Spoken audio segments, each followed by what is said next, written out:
They're gonna tell me on the weekend when I have to work, creative freedom. Only to come back like 30 minutes before I'm finishing the export and the email explanation. Here's a list of all the things we actually want featured if you have the time. I don't have the time. It's unless you're doing works for hire, like at that specific time. If they say creative freedom, they're lying. You're gonna turn it in, they'll be like, could you change? I already anticipated some bullshit. So like the original delivery was 4 videos. I gave them 8 to choose from, and only 4 will make it to coloring and sound. Because that's the only time they really be hard pressed to like actually make a decision. Because if that department says you have 9 a.m. to give us our shit, or you're gonna be pushed back by a month, oh, they be dropping the hammer. Like, okay, yes, this is locked, we're done. But for the rest of us, the rest of us over here and offline, they be dragging us along to the very last minute and rushing us because they need something by the end of the day. Never mind, we might have like a good like 2 other projects that we're working on aside from them. And it's just an even worse look when it's a black person. Ooh, that's sad. I was about to say, white folks just get jobs because they're white. They don't actually know how to do stuff. Then they hit that deadline, they're like, oh shit, I gotta push everybody else harder. It's like, I just don't like our people, especially together. I mean, everyone has their days. There's gonna be those types of clients of every creed and race. But because I am black, I just don't want to see black people doing less than their very best. You know? Like, don't be showing your ass in front of white folks. Listen, man, I do less to my very best at every job I'm in, just so I can show white folks you don't control me. I do what I want all the time. All right, it's time for the countdown. All right.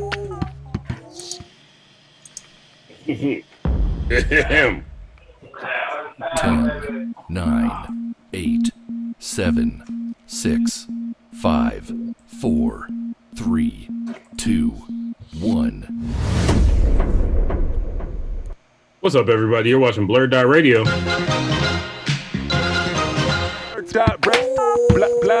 I'm your host, Mike Stidham. I'm joined by the BlurdDotRadio crew. That includes Steve. Hey, Steve. What? What? What? What? What? DJ Elokari.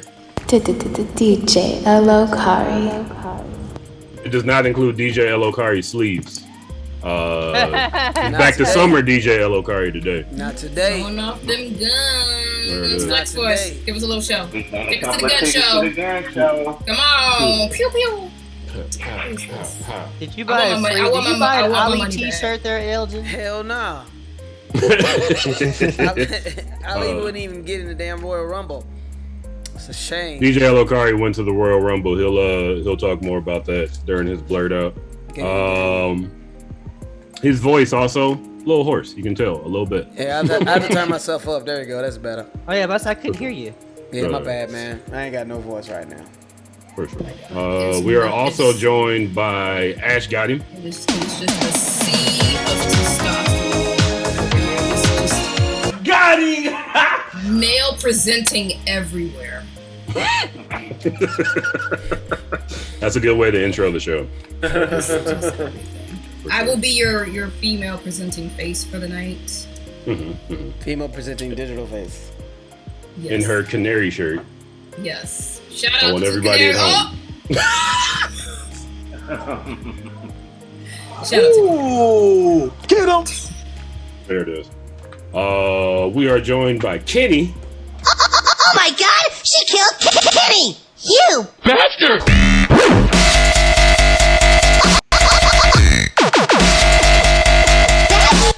Yeah. What's up? Y'all don't even vibe out to their own theme anymore. They're like, yeah, I have the best drop on the show. I let it speak for me. I don't know. I like my drop. It's simple. You have a drop? This is BlurdDotRadio. I mean, I guess It doesn't say that your one. name. Oh, that one. Okay. Eh? But it's not like a whole theme The song. meanest. It don't need to be. I'm the meanest, the prettiest, the baddest mofo low down round this town.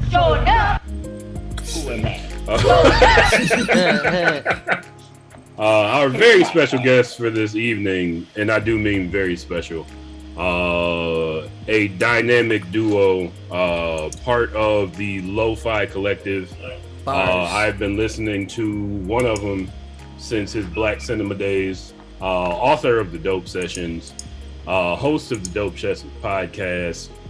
We got Kelvy with us today.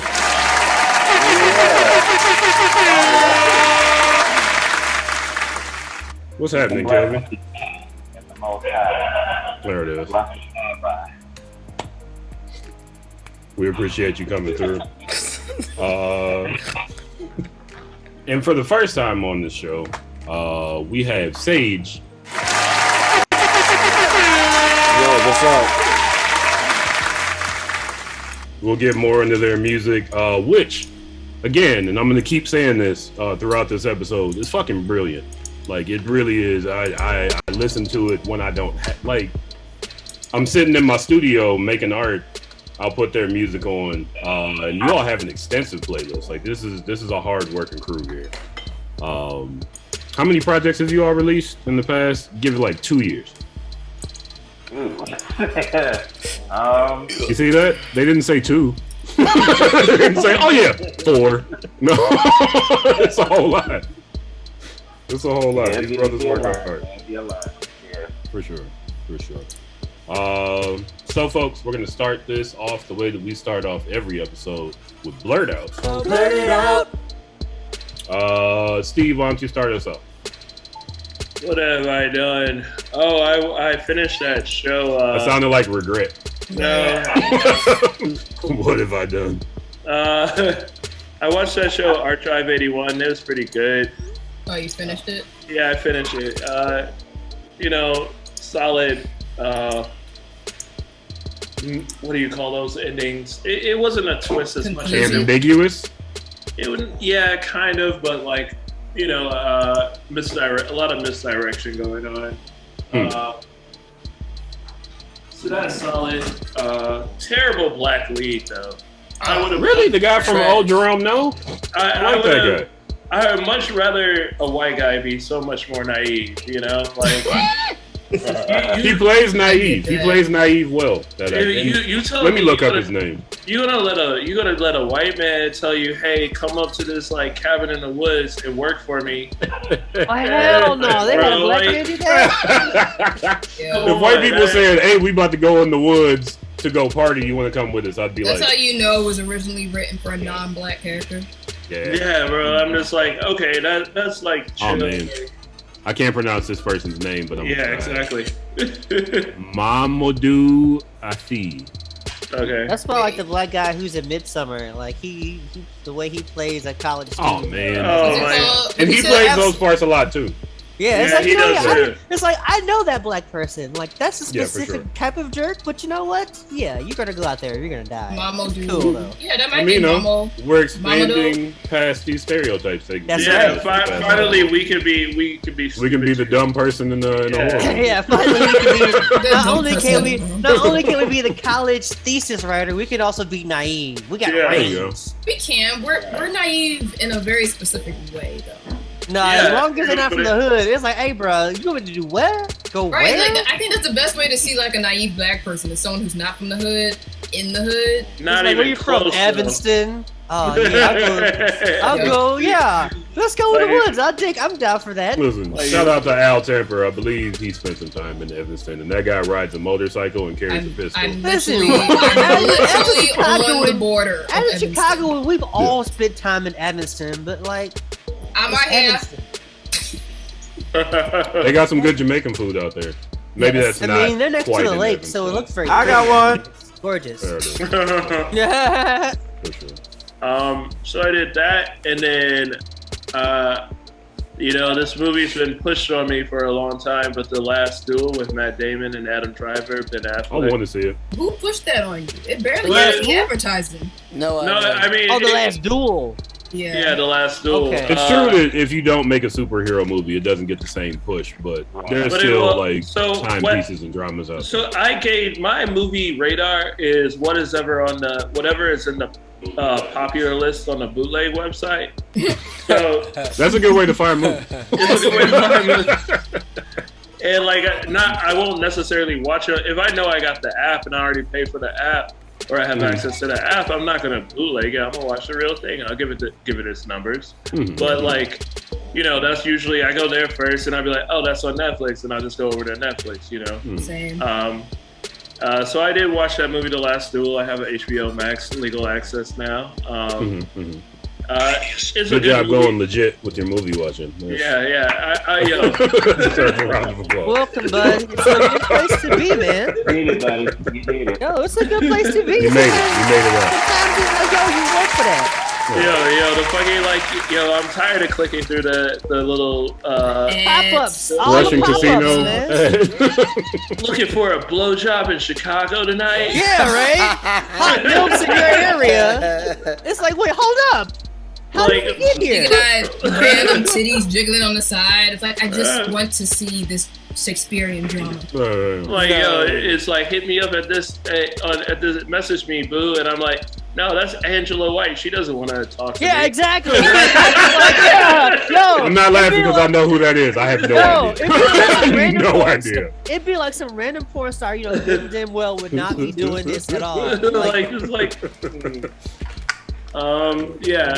The Last Duel was a good movie. It's very long, especially when it looks like it's gonna be a long movie. I started at 1:30 in the morning. I didn't go to bed till 3:30. So is that Ridley Scott? That's a director? Yeah, it's Ridley Scott. Yeah. He was really in his feelings about there being no views on that movie. I mean, it's a hard sell nowadays. It's like I feel like making a drama and a timepiece. Especially about white folks. So it's, marketing. Yeah. It's about, it's really a lot of people about. said they didn't see any marketing for it. That's why they didn't see it. I didn't see any marketing. I saw maybe a trailer.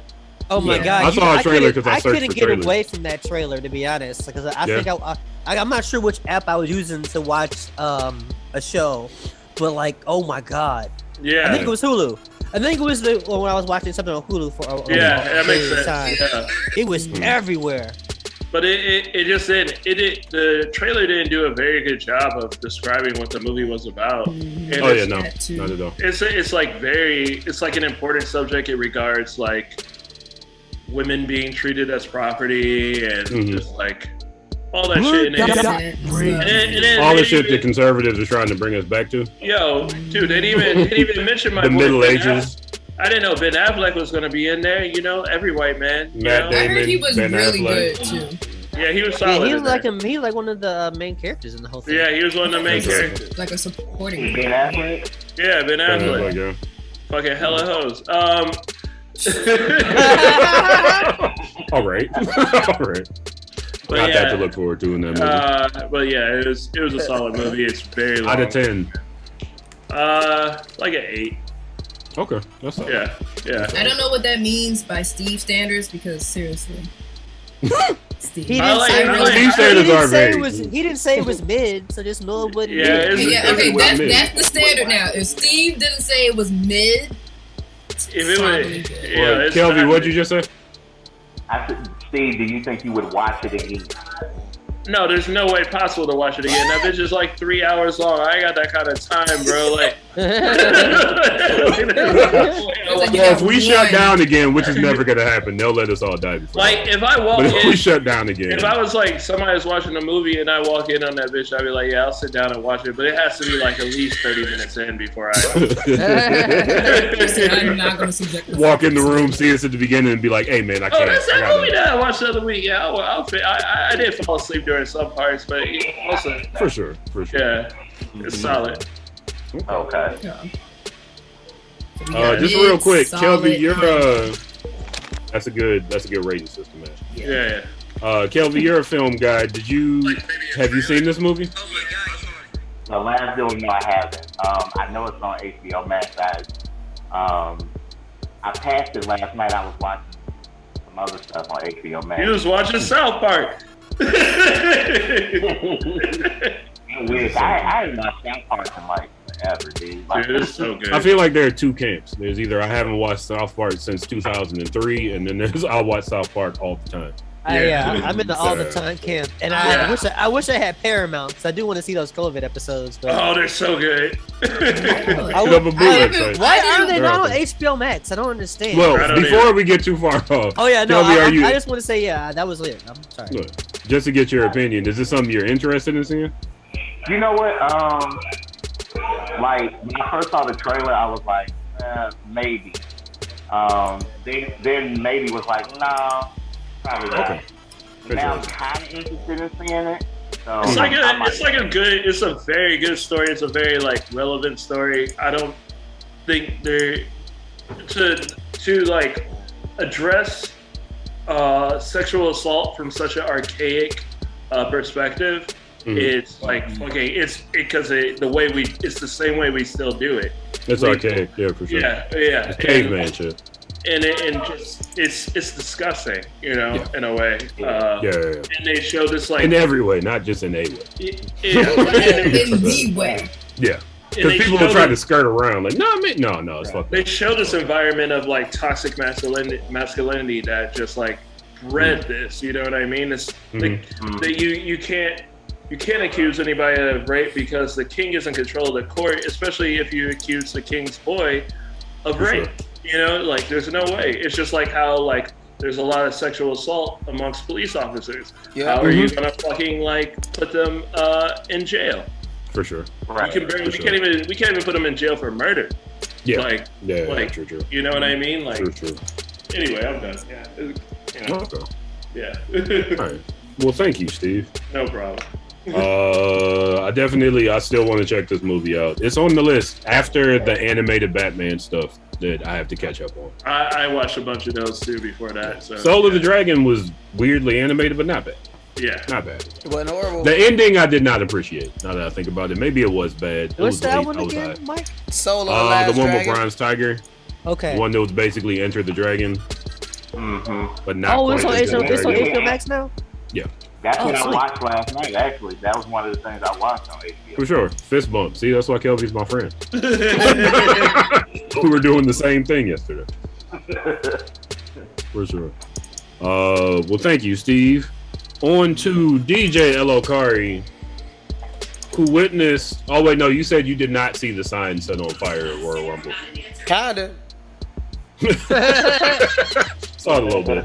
Kinda. Okay. Tell us, give us your blurt out. Let's hear the story.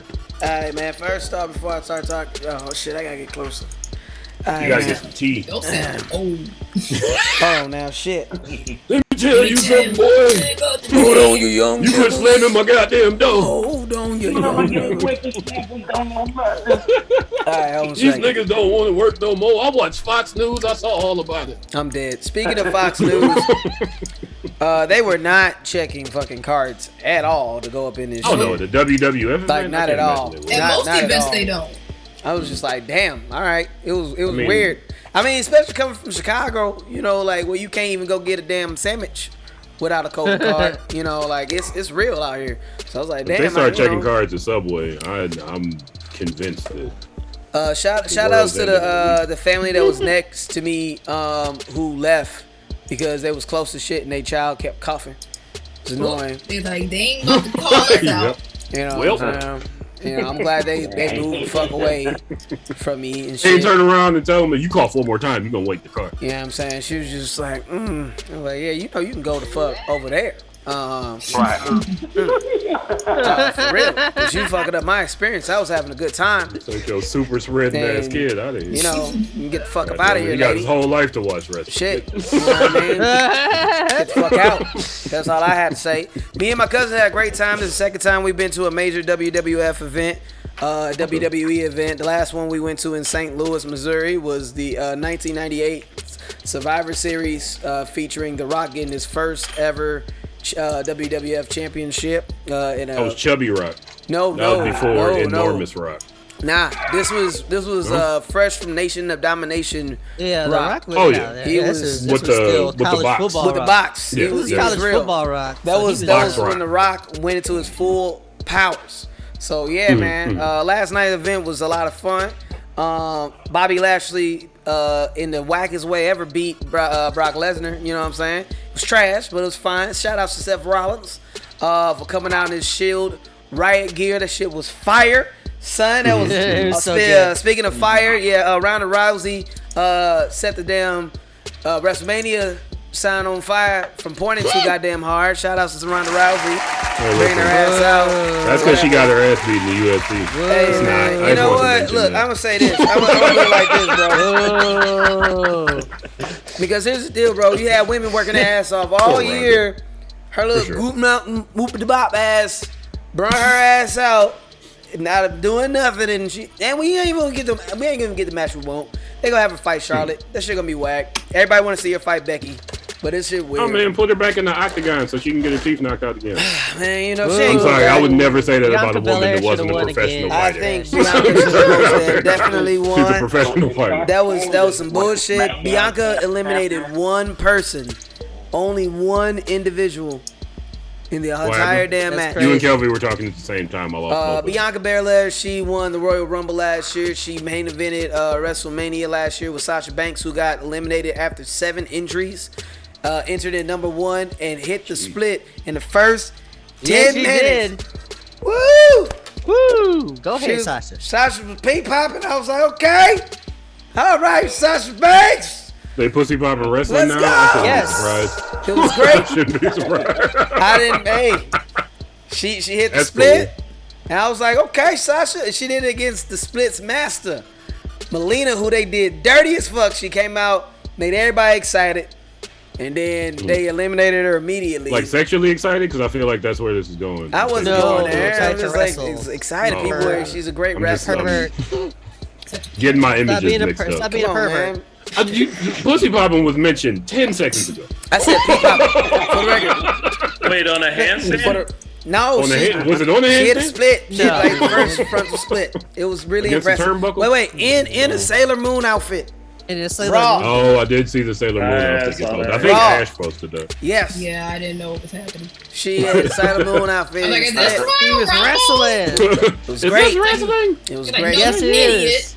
Yeah, It is man. wrestling. It absolutely was wrestling. It was wrestling. It was It great. Overall, I had a wrestling. fun time. I did not see the sign catch on fire because I was too busy trying to go to the bathroom really fast. And when I came back, my cousin said, "Oh," I was like, "Y'all miss anything?" He said, "Oh yeah, the sign was on fire." I was like, "What?" That's literally what happened. Cool. So I was like, "Damn, all right, word." But yeah, man. Overall, Almost it was a had to fun time. evacuate the arena. No big. Yeah, it was. You know. And I mean, fuck that sign, bro. Like, in all honesty, for real, we were in our section. We had seats so you could see the Titantron. The problem was that fucking sign was in the way the entire time. So we couldn't even see the fucking Titantron. I was pissed as shit. I was like, fuck this sign. And then when that shit burned up, I was like, for real? Because then they had to lower that shit and we could see perfectly. I was like, fuck yeah, man. Like Fuck that someone sign. might have Look done at that. God. I was like, look at God. The person who did that, Jesus. Thank you. Thank you, God, He was for like, you allowing know us what? to watch 3 matches I'll really fix well. this for you. Don't worry about it. I was so happy. That's what WWF get for trying to, like, God showed up. He was in the building. not respecting their fucking workers, man. That's what they get. They stupid ass sign burnt up, dumbass. Stop. You know why you had so many legends in one match? Because you fired most of the people, you dumb assholes. Like, oh my God. Anyway, it was fun though. I had a great time. Shout outs to them. Shout outs to Women of Wrestling. I finally did. You know, I posted up a little review about them this week and whatnot, and they actually reposted it and everything. Man, that shit was dope. Oh, nice. Shout outs to them. You know what I mean? Hopefully we get to continue to do some work with them in the future. So shout outs. That sounds like where we're headed. Yeah, man, it's still a fun For sure. show. They finally have released their 2nd season, so that's really fucking dope. Still enjoying Peacemaker. That show was fun. I need to watch the latest good. episode. Still haven't had the opportunity to. I'm but glad I it's didn't good. say what I was about to say if you haven't seen it. Yeah, I haven't seen it either. So I haven't don't seen the say latest anything. episode, so I'm about to go check that out after the show is over. And I will be making more announcements about some stuff in our music break. But yeah, man, overall, I've been having a really good time. Oh, shout outs to the Janet Jackson documentary. Amazing. Where did you watch it? My mom has the she has like you can watch it on Spectrum. lifetime.com. It's free. Well, there you you go. don't have to log in. Okay, Good, cool. good. And then Because also I don't want to bootleg Janet Jackson. No. If you can log in to lifetime.com if you have like I think Hulu or any kind of like cable provider, but that's if you wanted to watch it live. But you don't even have to be logged in now to watch it. Okay, Yeah. that's dope. I'm gonna check that out tonight. Yeah, man. So it's some people to shout out real quick. Shout outs to Joe Jackson for whipping some ass into becoming superstars. Boris Badenow. You know what I mean? I can't be bad mad. enough, it's good enough. That. You know what I mean? Sometimes people need to get their ass whipped. Sometimes it makes better children. I don't know. It's a thing. I don't know. Dog, That sounds I'm like saying- abuse. Yo, bro. Look. He had 9 kids in Gary, Indiana, and they all lived in one small ass house, and each one of them became millionaires. And he made him carry bricks. That too. I feel Yeah, like watch was that shit. But necessary. anyway, he needed to not be a cheater and all the other shit. He's whack on that, sir. But you know, as far as like fatherly things, he did alright. He did alright for a dude that used to work in a steel mill. Shout outs to No Way I'm Forgiving, Justin Timberlake. Sorry, Janet. Also, Jermaine Dupri. Man. Yo, Jermaine. Damn, bro. He made some hits. That motherfucker was a multi-millionaire in his early 20s because he wrote the Totally Crossed Out album. No, it's Wrote something and else. produced it. He got all the money. Shout outs to Jermaine Dupri for being stupid. Damn, He dog. fumbled the bag. Come on, man. You fumbled the bad, bro. What's going on, Playboy? These things happen. Also, y'all tried to don't know, blame it on Playboy. being a man, and I personally took offense for every man who was watching. Yeah, Tried to blame his decisions Hey, I'm not about to on fumble the that. gender he decided Well, thank that you. he was going to stick to. Like, don't do that. But that shit is true though. Like a lot of women do be like, if they see you with somebody else, Yeah, no. that's a Yeah, real for thing. real. But you gotta be It smarter is. than that, bruh. Like you can't be fucking up the bag, bruh. What's wrong with you? But anyway, Some random groupie versus Janet Jackson. I mean, I wouldn't think it would be a hard decision. Did it happen in the strip club? Because he is from Atlanta. I just want to. I wouldn't put it past him. Jackson. The temptation was there. Janet is such a homebody. Like that's what that documentary revealed to me. Oh, yeah. She said she used to take care of giraffes. Her home For was all of the extravagant. sexual, icon that she has been for a lot of people, she would rather just be in a hoodie on the couch, eating snacks, be in a mall. Yeah, Like, man. She didn't want to do Lesson: shit. homebodies be freaks out there, guys. Hey, man. She stays at home. She probably got toys under the bed. I'm just saying. But anyway, Just saying. check it out. Shout out to Janet. She's into some shit. It's- But that's just it. saying. Shout out to Janet, man. All right. Anyway, that's it. Y'all, go ahead. Thank you, DJ L. Curry. So I ain't got no damn voice. You said you haven't had dinner? Since I ain't got no damn voice. Oh, damn. Well, you got some tea. Maybe it'll come Yeah, back in the next hopefully. few days. I'm trying. There it is. Sage, HBK Chain shouted you out in the Twitch comments. Tight. It's my boy Sage. Yeah, that's my little brother, man. Shout out to HBK, man. Hey, shout out to H. Does it stand for Heartbreak Kid? Yeah. Yeah. Sweet chin music. I appreciate it. I appreciate it. Who's next with Blurred Out? Ash, I believe you are. So yeah, I saw the Janet Jackson documentary. Tight. It's nice to hear her life from her words. After all this time. Before she's dead and all that. It wasn't Somebody else right here. glamorized for hype. It really was just like her career from her perception. So I appreciated that. For sure. Also got to see Janelle Monáe, and seeing Janelle Monáe is always just. Oh yeah, and this thing. It just does things for me. I don't know. Call it a crush. Maybe it's a crush. I mean, it is a crush for me. Love it. She just does something for me. Anyway, I also watched the first 3 episodes of Vox Machina. I keep forgetting to watch that. Oh, that was so good. Animated version of the Critical Role D&D stream. It's not bad. I felt like the profanity was a bit gratuitous at times. It seemed like it was the gore and the language was gonna get. The gore I will let pretty far. pass for. I mean, I'm not saying like it would be turned off, but I feel like that's like with horror movies that come out, like Well, the violence and the language is going to be the draw. You know. I mean, because like I've seen enough like fantasy world featured shows at this point where it's like the violence, considering what they're up against. I'm not gonna be surprised to see that. Like, you fighting a dragon, there's gonna be some motherfuckers gonna get burnt up. Someone's gonna get burnt. There's gonna be some disembowelment. Like, somebody's gonna get chomped in half. These creatures, they gonna take it out of you. All right, and it's an adult animation, so I'm fine with that. It was just the profanity jokes. Like there's an art to cursing. You know? That's more along the lines of what I meant.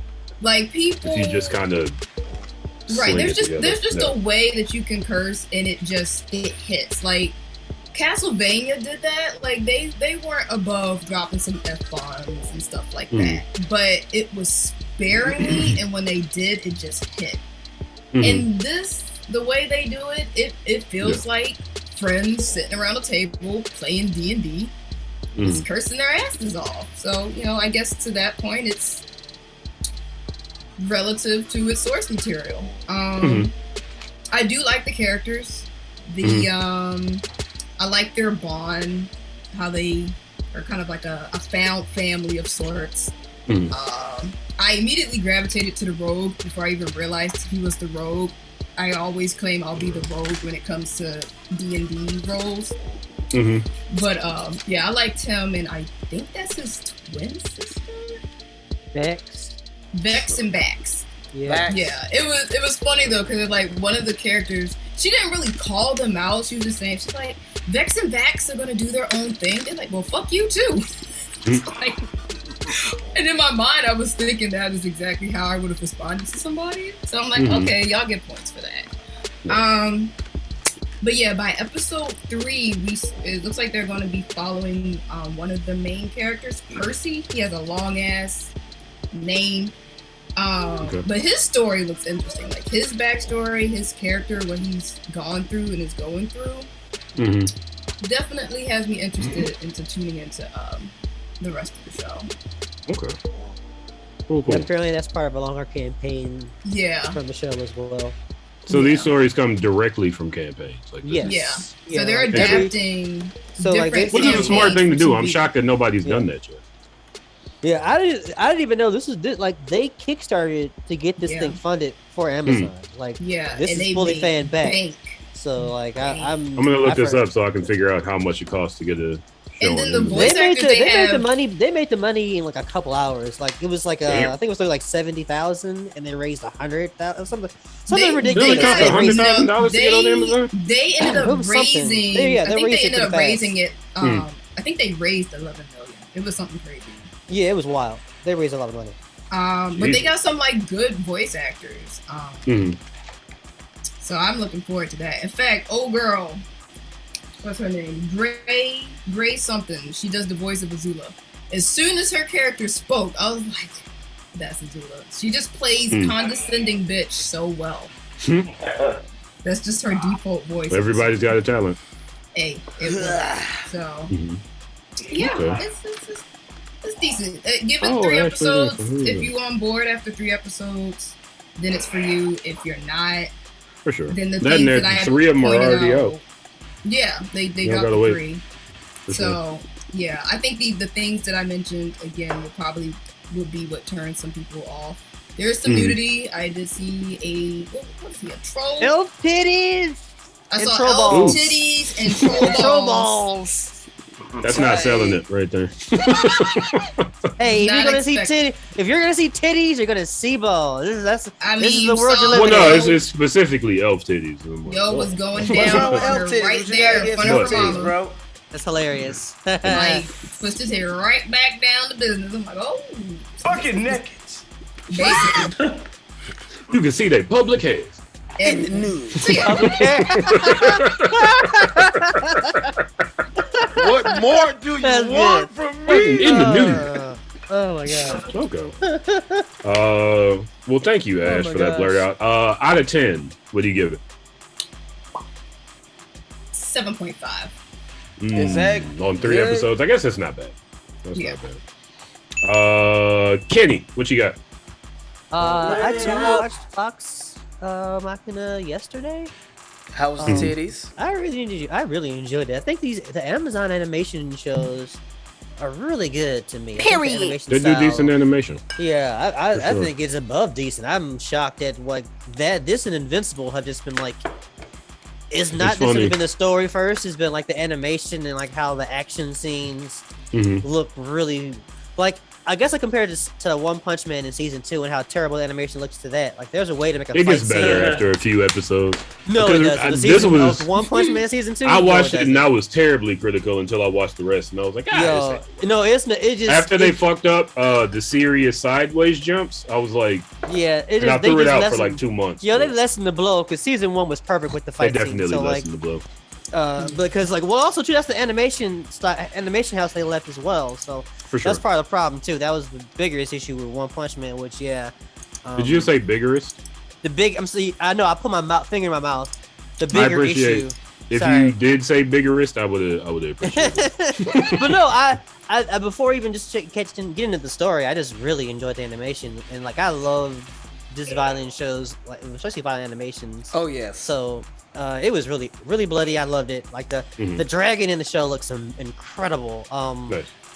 I know nothing about the campaign, so like my girlfriend, she's a huge fan of the show, so like she knew all the in jokes and all. Like she was kind of filling me in on some of the other parts of the show that I wasn't sure about. So like if you're coming into this like as like a brand new fan like myself, there are some things you may not get. So just know that they'll probably explain them later down the road, that they're using bits and pieces of all their campaigns or whatever. So like the way the story's shown fleshed out looks like they're mixing and matching, I guess. It's interesting. Like, I imagine it's already hard enough adapting most stuff to screen. Yeah, so that's adapting a D&D campaign that spans multiple campaigns in years. Yeah, like it looks like they did a really good job of like kind of like really honing in on like the really cool parts that fans really enjoy. It looks like, because I had no idea what the hell was going on, but like I guess I think Ash kind of mentioned there's a part with the guy's backstory who's against the vampires. Like he has a wild backstory that like apparently we might get already. That's like Ash said, like that's literally years down the road, but we're getting it. It looks like the 3rd or 4th episode in, which is crazy. So kudos to them to figuring out a way to make a D&D campaign like really be interesting. Because I think this is the first like fantasy D&D show I'm actually really enjoying. Because I don't know if does anybody remember that Enchanted show on Netflix that was done by the Futurama people? Yeah, I didn't watch it. Boy, I watched we reviewed the trailer for it. I didn't want to see it. I watched the first season and it was not good. I watched the first season. It was okay, but it did not. Yeah, like it tried to. It felt like it tried too hard to really be like, look, we like D&D, but also we're still Futurama, and it's like, you know, you got to pick a lane. But at the same time, it's like Futurama did it well because it's like they had a lot of like scientists and stuff that was involved with the writing. And I didn't really feel that in Enchanted. Like if there were people who were like really into like the D&D, like there weren't experts there. Yeah, that's what I'm saying. That's what I'm saying. Like they just kind of slapped it. Like, look, this animation style and some of these jokes, like in the style of Futurama. But like, no, you can't do that. Like, you got to go all in. You don't really I think understand it. Yeah, and Vox Machina like totally leans into like that, like everything about D&D here. Like, I know like the bare minimum of like what I sell at a shop, of like in the books I've kind of thumbed through at work. But like, it's like, okay, I've seen that on the cover of a book. Like simple shit like that. Like it was like just like cool to like really get into. So like plus just talking to you all about D&D is like, okay, it's really reignited my interest in wanting to get into D&D. So yeah, I'll probably keep following along with this. And the Royal Rumble was last night. Elgin was there, and I was watching it here with my partner. Period. Huh? I don't know what button there was. Period. Okay. Oh. And you know what? I thought it was pretty good. Like I think people who I kind of followed a lot of the storylines that are going on before the Royal Rumble, so I know what's going on. And to be quite honest, they actually did a good job of like doing the entertainment story part. So like, yeah, because I wanted Bobby Lashley to win, and I'm glad he won. I did. But the way he won sucked. Like Elgin was right, that did suck. But also, it was like that was going to happen. Yeah. But the fact that Brock Lesnar lost was like, oh damn it, the Royal Rumble's gonna suck for the men. Yeah, because you knew. I know. Like WWE is very obvious in how they book things. So like as soon as Brock Lesnar lost to Bobby Lashley, he was like, fuck, the men's match is gonna suck because he's gonna come out and he's going to win, and it's just gonna be it's not gonna be fun to watch any of the younger guys that we may want to see, or Big E for that matter, who never got a rematch for his WWE Championship. Just putting it out there. It sucked, that part, but everything else, the women's matches, Sasha Banks just being Sasha Banks. I mean, Ronda Rousey went and sucked as well, but you know, I had no expectations of anybody I've wanted to win winning. So I think that's kind of why I was like, oh man, this is a good time. Like everybody showed out and dressed well, and you know what? I saw a good match, and then I turned off my television. But I had a lot of people were like, who was like, they didn't like it, and I'm like, alright, but I mean, I think you didn't like it because you kind of expected more from this company that is trash. Yeah, it's overall product. Let's not forget about Vince McMahon putting on the wave cap and saying, "Nigga, it happened." I mean, honestly, those are old things, Mike. Like we can talk, like if we really want to talk about. Is there worse shit? Yes, like actually giving black wrestlers a chance, and then sweeping the rug from underneath them. Like there have been so many amazing storylines where like between black women and black women through this pandemic who have basically been carrying the torch for this company in like front of crowds of basically nobody or those weird ass TV screens. And instead of them like having these amazing title runs or all these like incredible things that like they worked to get, they're immediately swept to the side for a la Brock Lesnar or some. It's the UPN syndrome. When Becky Lynch beat Bianca Belair, I was kind of already through with WWE, but that one just kind of, I was like, yeah, I'm kind of done. Yeah, that's like, I mean, it's constantly deflating. They so do like, that to their black wrestlers way too often, bro. That shit is annoying as fuck. Yeah, which like, is why I was like, the Royal Rumble, everything about the Royal Rumble is exactly what, it kind of encompasses what wrestling for WWE is. But I also did watch WoW Superstars, Women of Wrestling Superstars, Superheroes, excuse me. And I watched the first 4 episodes. It was pretty good. The camera cuts can leave a lot to be desired. I need to stop doing that bullshit. But that's the WWE syndrome. But besides that, the storylines are fun. All the black women who've been showcased on there are amazing. I like to actually see some of them get a few more wins though. Let's put that out there. But great representation of women in wrestling, where women are still kind of not showcased as it should be. But yeah, I've been watching a lot of wrestling this past week. Once again, congratulations to Jade Cargill, women's champion. Let me ask you this about the Wild. I forgot it already. Women of Wrestling. Women of Wrestling. Is there pussy popping? Because apparently that happens in the WWE. I'm just. No, there's no pussy popping. Okay. You know, I appreciate it. Only Sasha Banks. We're here to fight. That's you're chaos starter, Mike Stidham. That's all you do. I'm just saying it came up earlier. Just for anybody that might be at home wondering, I just wanted to clear that up. You said pee popping. For the record, I said pee popping. I was trying to be respectful. Oh no, it's an adult show. If you're a kid and you're watching this, where are your parents? Yo. Where are your parents? Go do your homework. Go do your homework. Eat your vitamins. Do your homework. Well, say your prayers and go to bed, brother. You don't gotta drink milk. There's a lot of weird shit in there. Thank you, Kenny, for that blurred. Oh, you're welcome. Sage, you got another fan in the comments. This is Will7XXX. Said, "Hey, Aaron." Wow, just put my government out like that. You did. I hesitated before I even said it. That sounds like a power play. They want you to know. They know. Sage, your name, Aaron. What are you blurting out about out there? Blurt it out.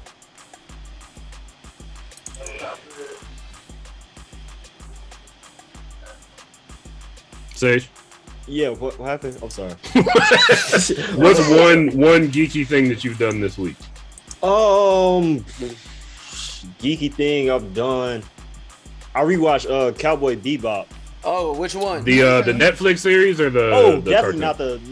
definitely not the I don't hate it. I haven't finished it yet, but I haven't seen anything not to like yet. Other than the fact that Julia and Vicious are married, that just seems weird. Wait, Mike, have you seen the original series?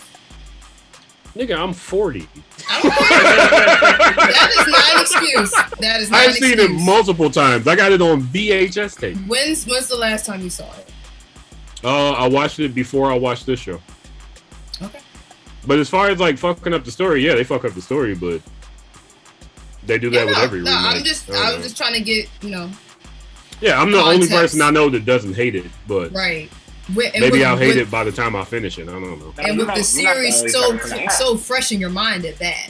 Yeah, it's still I think it was an okay. I thought it was an okay live action series. Like, of course, it's not going to be on the same level as the anime, but I mean, Yeah. I haven't seen the Mad Perot episode, and I saw his makeup in the trailer, and I was like, that's gonna make me mad. So maybe that'll be when that's what sinks the ship. That's my favorite episode. That's why I can't do it. Like, that's my favorite episode. Shit out of Spike, but then again, in the anime, Spike gets his ass beat a lot. Okay, but it was remember in the cool, movie, though. a motherfucker put his fingers through his wrist. So artistic and threw him too. off a train. It's still like one of my favorite artistic episodes too. Like all the shots with the cat. It's just terrifying. I What love about it. you, Sage? Was this your first? You said you rewatched it, or was this your first watch through?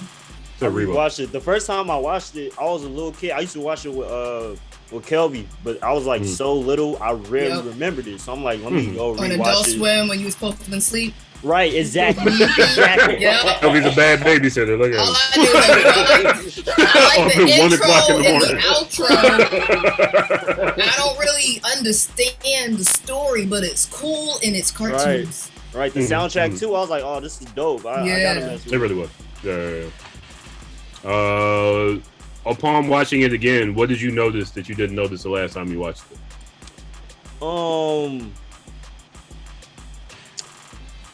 Spike Spike and Jet are.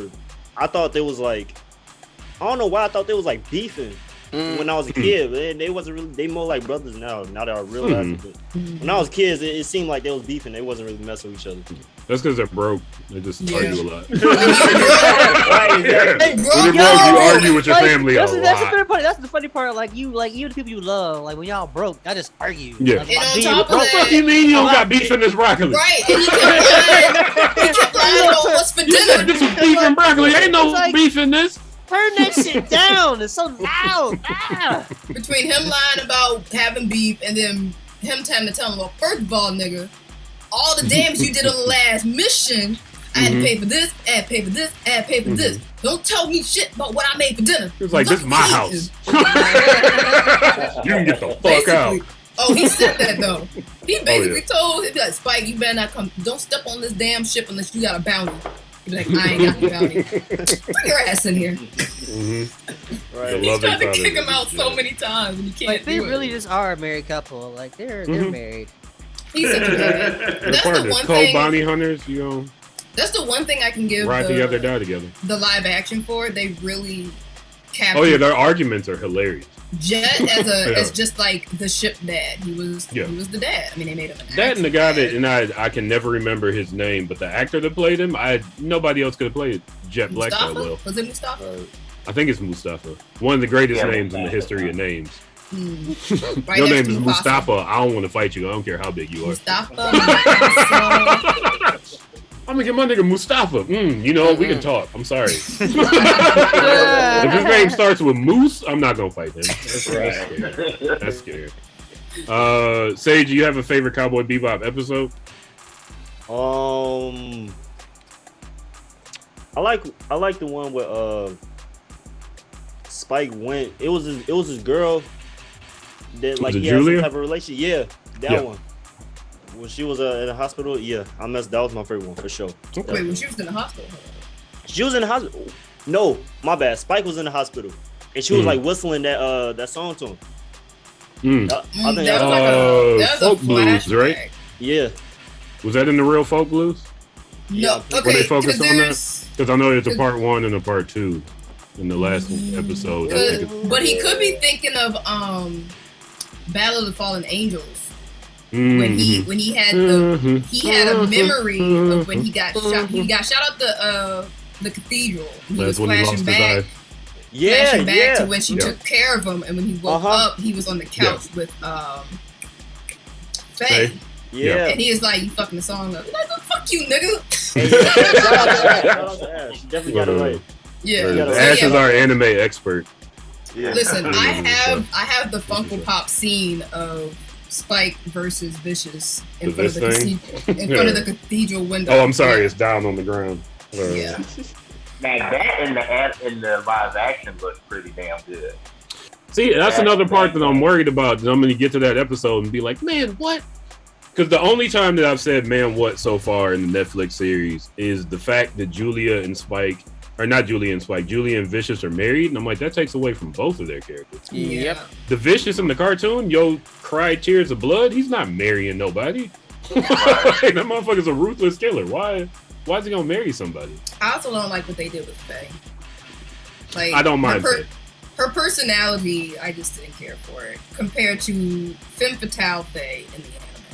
Mm-hmm. Like, there was like more of a vulnerability to Faye in the anime. They didn't make Faye more Femme Fatale Faye. It was just kind of like She was like one of the boys Faye, and she's bi. Very much. So she can hang with the boys because she also likes titties. Like, she also has the knives that she has are somebody else's knives on the show. They're and this is another compliment to the show. The guy who played the prisoner, who Jeff went after, looks exactly like his anime equivalent. Like that's the best casting job that I think they did in the whole show. Is that the one in the where he finds out action? his partner set him? No, so there, because I never got that far into the live action, but people was talking about some line about like eating testicles. Was that his line? I don't know. I don't have an answer. Okay. Crickets. I haven't heard that line. Yeah, look it up. There's something about one of the characters saying like, revenge is eating your enemy's testicles. It tastes delicious. Something crazy. Yeah, I don't know about all that. Man, I ain't never been that mad. That's intense. You know what I'm gonna eat your That's really intense. nuts. I don't think I want to do that. Yeah. I cut your balls off and hand them to you, partner. Damn, bro. Shout out to Big Worm. that was from Friday. As violent as it was, that was from Friday. It still is a damn, Worm. bro. But then Worm was also doing drive-bys over $200. Like Worm was not okay. No, he needed help, bro. Worm needed a $200. hug or something. Even for inflation, that ain't a lot of money. Like, chill out, bro. you would think drive-bys would be like 1,000 and more. At least. $200. Or somebody just insulted you. Apparently, he was real insulted over that $200. That's like 3 hours in the McDonald's shift. Like, yeah. It's very strange. Sage, did you have anything else you wanted to blurt out about? Have you guys watched? Speaking of anime, have you guys watched the 2018 version of Devilman Crybaby? Yeah. I have yet to see it. I just got a Netflix password. I've seen the first episode. When it first aired, and I will never watch it again. It's great. Like, it's an experience. Yo, I'll watch it. If you'll never watch it again, then it's a Yo, I'll watch anime. it the first night it came out. I'll watch it the second night, like the night later. I'll watch it again. I feel like I watched it like 3 times. Again. I binged it all in one night.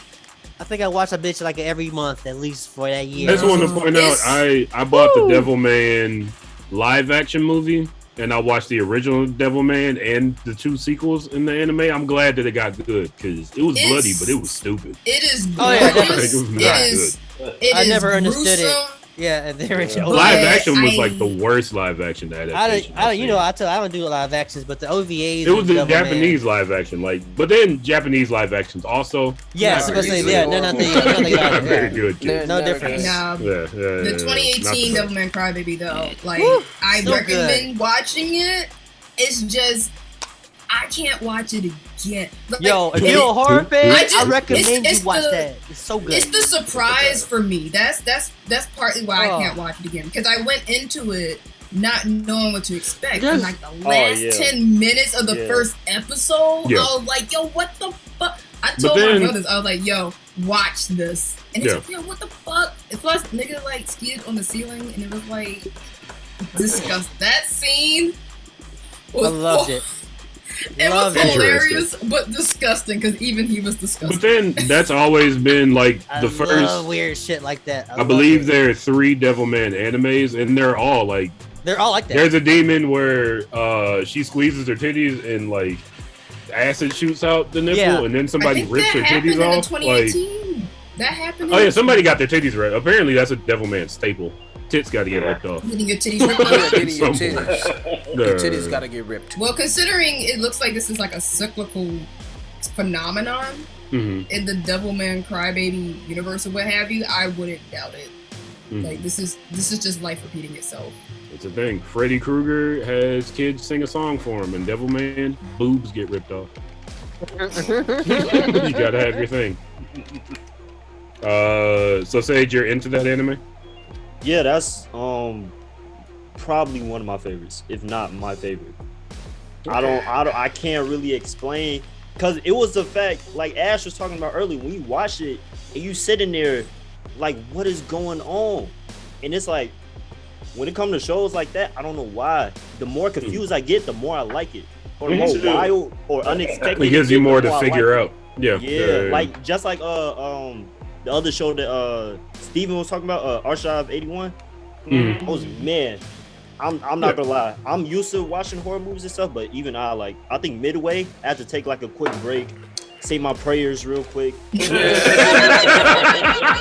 an actual sage. Like, listen, God, I'm still literally with you. burning I'm still with you. Sage your TV, like, woof. Right. Boy, get these spirits out I of was here. like, yo, ain't nobody, you ain't got it, yo, brother, you don't have to chase this white woman like that. This is not. That's the second show where he's been chasing a white woman. I'm like, this is not a good look. What is it, Candyman? Another thing that actor does a lot. That's just, that's his trope. If you like it, I love it, you know? Bokeem Woodbine plays crazy people. This guy chases white women. And it's very naive. Yeah. Yeah, you like it? I love it. Yes. Well, thank you, Sage. For your first blurred out on BlurdDotRadio, don't make it your last. You'll have to come back. For sure, definitely. With the horn. Do the horn. Dude, how you gonna make him into a circus monkey? He ain't. It's for your pleasure. Why ain't called monkey though? He the man Last with the but not buttons. least, Kelvy, what you got this week? Blurt it out. We had talked about the Batman Soul of the Dragon. Oh, right, Soul of the Dragon. Yeah. Soul of the. I typed in Sun and HBO and it didn't pop up. And I was like, this is weird. That was one of the ones that I did, because I've seen, like, if not like majority of the DC animated movies. Which a lot of them, I know, like, some people don't. Some like them, some kind of, it's like... They were all good to a point, and then it kind of went up and down. Yeah. After a while, I stopped kind of watching the Batman ones, like Batman, Harley Quinn type stuff. I'm just like, all right, I get it. We love Batman. Like, I love Batman. Yeah. But I did enjoy that Soul of the Dragon. It was very... Mainly because it was very Into the Dragon. For sure. And for sure. They clearly had source material for this one. And it was good to hear Michael J. White's voice. I wish he would have been like, I wish he would have did the Black Dynamite.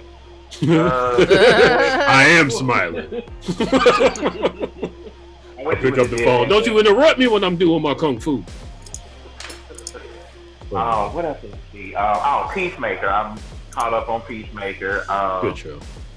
Jesus Christ, that show was amazing. It's very good. It's I can't wait to watch the next episode. Same. It makes you like the son of a racist. It's that's strong. It's strong. For me. The show, the sons of the father. Yeah. It really did. I didn't know what to expect from that show, because, like, I like I like both of the Suicide Squad movies, right? So I did too. Again, this is why me and Kelvin are friends. As a popcorn movie, the first one, not the worst. Yeah, if you don't think about it, that's true. That's fair. Yeah, I will say that I felt like the Suicide Squad was a lot better. But I still enjoyed the Will Smith Deadshot Suicide Squad movie, but so yeah, the whole Peacemaker thing, I was kind of interested, and then actually seeing the episodes, I was like, okay, I'm digging this. I mean, James Gunn needs to be the Kevin Feige for DC. Like that's the only way they're gonna come back. Yeah, very much so. And Grand Crew, like, goes without saying. Funny show. Still enjoying Grand Crew. Very funny show. Still enjoying Grand Crew. Man, yeah, Grand Crew is so good. What else have I been watching? That Sex and the City revival show. You watch it? Really? Did you watch the original? Yes, I did. Okay, I didn't know this. And we've never talked about Sex and the City. I've never watched it. And here we are. Yeah, and just like that, or something. Yeah, just like there that. it is. It is what it is. There's some phrase. No,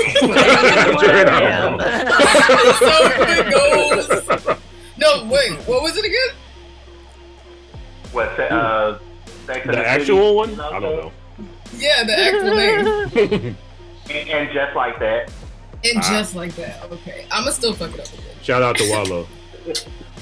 I think it is what it is. That's it. Sex and the City. That's It is what it is. That's gonna be the black version of Living Single. It is what it is. The revival. It is what it is. It is what it is. I don't know. We found Ken Fields. I haven't seen the Janet documentary. Like, I'm a sucker for documentaries, so I haven't seen the Janet It's worth one. your time. And then, but I do want to see it. And then there's one that W. Kamau Bell is doing about Yes. You need to talk about Cosby. Yes, I want to see that one too. Mm-hmm. Yeah. Okay.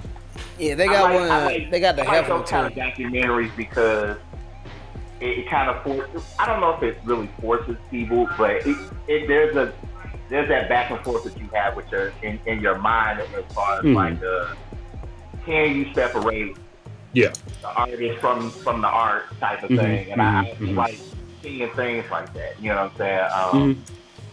And you know, it's funny. Like Stage talked about Cowboy Bebop, and like 'cause when he was young, like I used to watch a whole lot of anime. I'm starting to get back into anime, so I've watched like the first 3 episodes of like Demon Slayer. Okay. Which I'm enjoying so far. Okay. So yeah, that's really about it. Okay. I would like to recommend for our generation of anime watchers, My Hero Academia. That one's a lot of fun. It's a lot. Demon Slayer, I'm still not into. Like, I watched the first few episodes, and then I did that thing where I forgot that I was watching it. So I feel like there's one who is following. Oh, you know what? I forgot. Demon Slayer is more fun. I started watching Demon Slayer, and I started watching JoJo's Bizarre Adventure. Yeah, there's a lot the of bizarre 90s. aspect of that one. Emphasis on bizarre. Yeah, it's weird. A lot of 90s references. But the music is great in that show.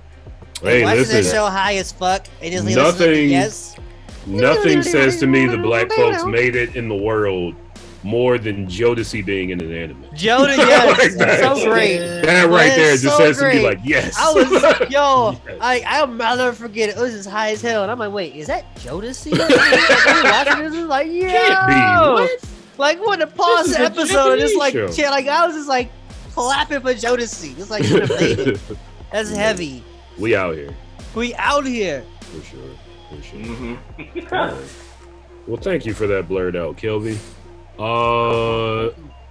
So folks, time for a music break. DJ Alokari is gonna hit you with some hits. DJ Alokari, what hits you gonna hit him with? Yeah, man. So we got some music by Sage today, so we're gonna check out some of those hits as well today. Also, before we play some of Sage's music, I figured this is JupiterSage or Sage by himself?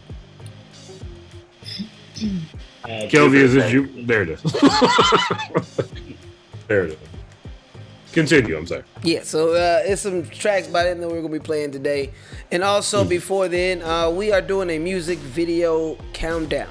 Every month from now on, I'm sorry, I didn't get myself to get, you gotta get the hand claps. I was about to say, give yourself some horns. Get the hand claps, come on now. Yeah. So we're doing a music video countdown. That means if you have a music video that is played on BlurdDotRadio over the month, you are automatically entered into a countdown. I'm gonna drop a link into the chat right now. All right, it's real simple. If you want to vote, go down to our BlurdDotRadio link tree. You can check out all the videos there, as well as you can vote on your favorite video in a. You just go to a spreadsheet and click your favorite video to give you a bit of. Really easy to do. Very, very easy to do. Also on that link tree, you can watch BlurdDotRadio. Just as we are live right now, you can also check us out live on Linktree. So I'm gonna. DJ Lokari, who set all that up? You know, it was a collective effort. You know what I'm saying? It was a collective effort. It was him. It wasn't me. You know, man. I've been asking him to do it for like 2 years. He did it. He did it with gusto. Yeah, man. So if you wanna vote, go and check that out. The first prize winner will win a care package from CH Distillery that I have already picked up, son. It is at the crib. It is very nice. Has some Lord in there. Has some, some goodies. All those things, you know what I'm saying? And that winner will get that. I am looking at the votes. Also, we'll throw in some stickers and some T-shirts. Yeah, man. They've just been sitting here since before the pandemic. Also, you'll get an exclusive interview with your boy, too, to talk about, the creation process of your video and everything, too. So be on the lookout for that. So I'm going to show you the videos that made it this month, and then we're going to play some songs by Sage. Right now. Wait, are you going to do it like we haven't done this before, folks? Well, you say the break thing, and then Okay. Yeah. Hey, folks. Stay tuned to BlurdDotRadio. BlurdDotRadio. We're gonna look at some videos, and when we come back, we're gonna watch some trailers. We got Moon Knight and Snowfall season 5. You don't want to miss that. Stay tuned. BlurdDotRadio. It's your boy DJ L.O. Curry, and I'm here with the music video countdown of January. Starting the month off right with Freddie Old Soul, Enter the Void. It's time to enter the void now. Hold on for a second, y'all. This is the first time we had this particular video play. So it needs to do some audio properties real quickly. But in the meantime, you want me to hum a song? Yeah, go ahead. You can hum a song real fast. All of that. We can do a rendition of "We Don't Talk About Bruno." Go ahead.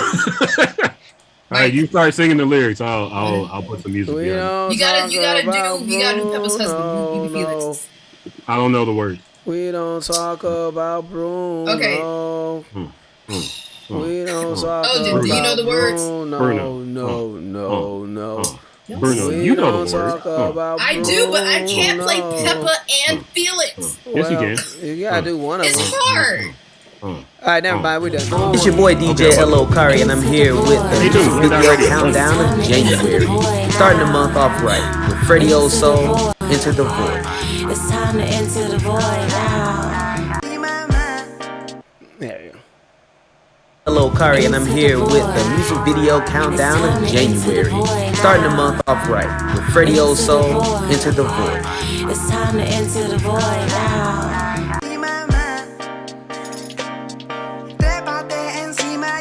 Now we have Trepade by Lester Ray. That's my lady jewelry dripping like ice cream. We got the Vanilla Ice Man, Ice Baby with the song Rodeo. That's why we lay back and we grind and grind. I write my own songs and I'm doing. We got the artist and entrepreneur Lex the Lexicon with the song Artist in the morning and I wish I was dead. It's taking all my motivation just to get out of bed. I'm so high, living like $1 million in debt. You don't make vomit artists till We got Charmin Jarmin with the track Holding On. Dance Mix.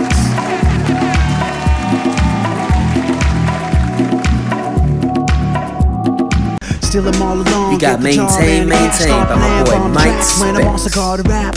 Independent ideas, yeah, I steal the shows. With my skills and flows, compositions and my poems. My beats are encrypted with codes that uplift your soul. Living in a world that's so wicked and so cold. Who the fuck, cause I stepped in. Can I get it on soul?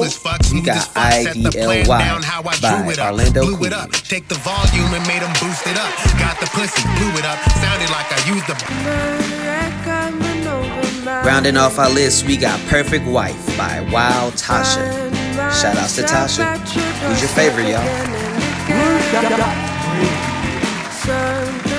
It's your boy DJ L.O. Kari, and I'm here with the music video countdown of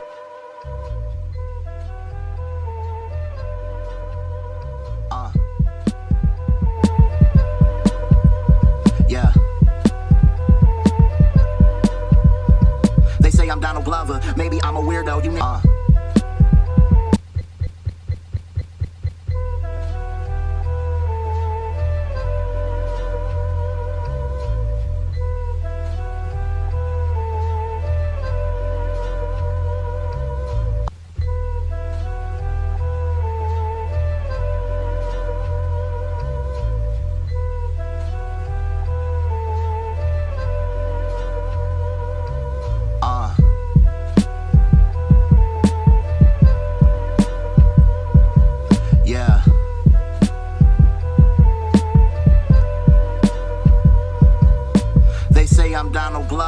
Maybe I'm a weirdo, you niggas stuck on this earth and I be on that Pluto. I don't drink Nouveau, but whip it like Devo. Pardon my French, but nigga that's my ego. And they say, Kelvin, man, your flow is too perfect. I don't really trust them on they bellies like serpents.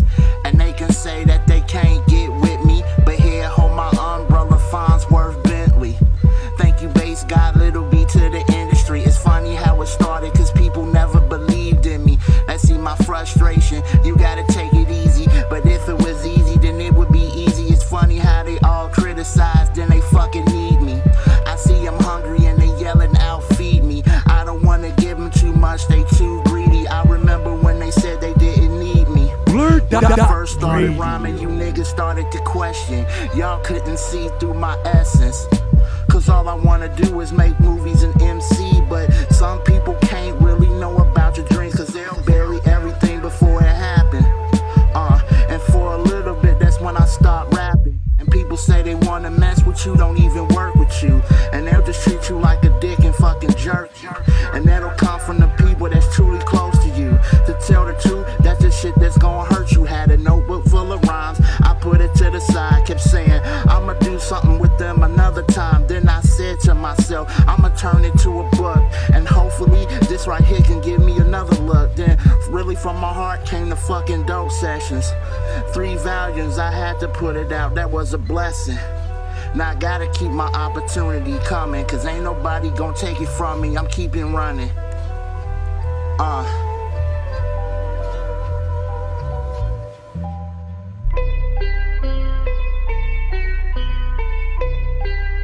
BlurdDotRadio. Fam. Yeah. Yo. Ain't no one iller. Wu-Tang forever. I'm the Ghostface killer. Tony Starks, Mach 5, Iron Man. I got a list of demands. BlurdDotRadio, be right back right after this. Yeah.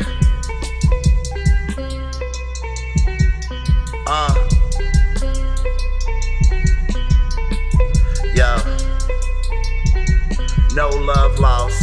It can always be found, so you can shoot a shot, miss, and then grab a rebound. Life is too short, that's why we talking freaky tales. We put it in the water and hope that ship does sail. Life is a game, call it Metal Gear Solid. War going outside of your door, I hope you got some options.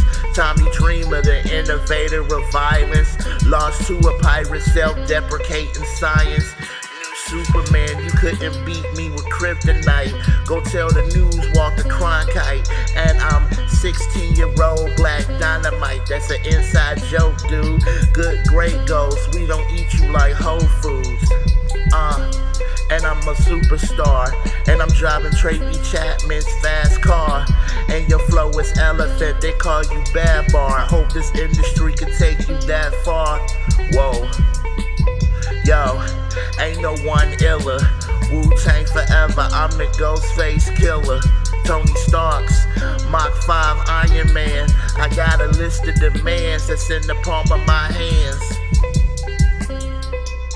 Yeah, I'm the Ghostface killer. Ghostface killer. The Ghostface killer. Yeah, ain't no one iller. Wu-Tang forever, I'm the Ghostface killer. Tony Stark, Iron Man. I got a list of demands that's in the palm of my hands.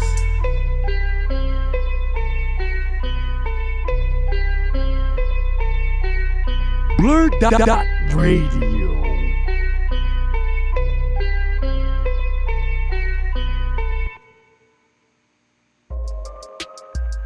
And we are back.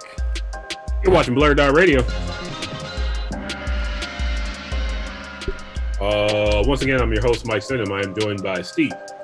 Hey, Steve. What? DJ L.O.Kari. DJ L.O.Kari. Ash Gotti. Gotti! Kenny.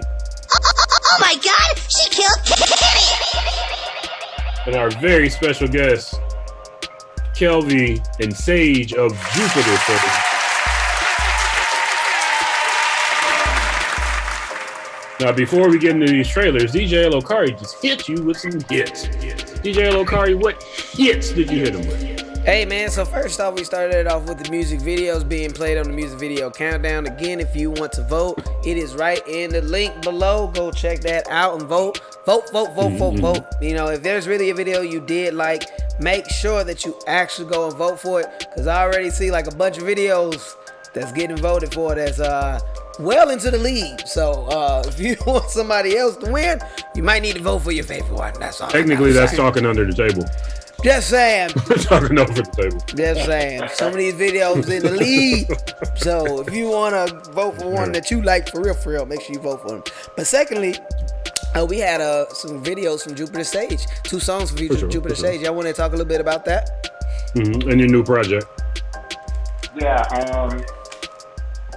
the first 2 songs were the Ghostface Killer and FTRS. That's featured on our project. We have a 4-song project called Rare, and all the tracks are produced by me and Sage. Fly. Very good sampling choices. February 3rd. I should say that too. February 3rd is when we're dropping. Okay. That's right, man. February 3rd. Super dope. That was super dope, man. I love both of those tracks, man. That was sick. Thank you for sharing. For sure. Thank you. Sage, real quick, what inspires you to make music? Honestly, it got to a point where I was listening to music, right, but it wasn't what I wanted.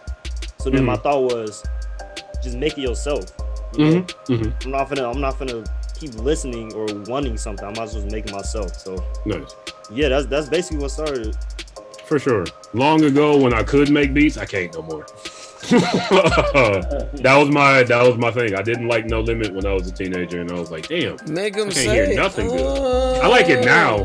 Like now I can appreciate it. Let Me Hit It by Silk the Shocker is an undisputable classic. Let me throw that out there. But yeah, I was like, you know what? I'm just gonna make some shit for myself, and I liked what I made. I remember a friend of mine making fun of me because he was like, "You listening to your own beat CD in your little CD Walkman?" Because remember, there were CD Walkmans back in the days that you had to hold like this, because if you turned it, it would skip. And I was like, "Yeah, this is pretty much what I listen to. Is the stuff I made." So I appreciate that inspiration for sure.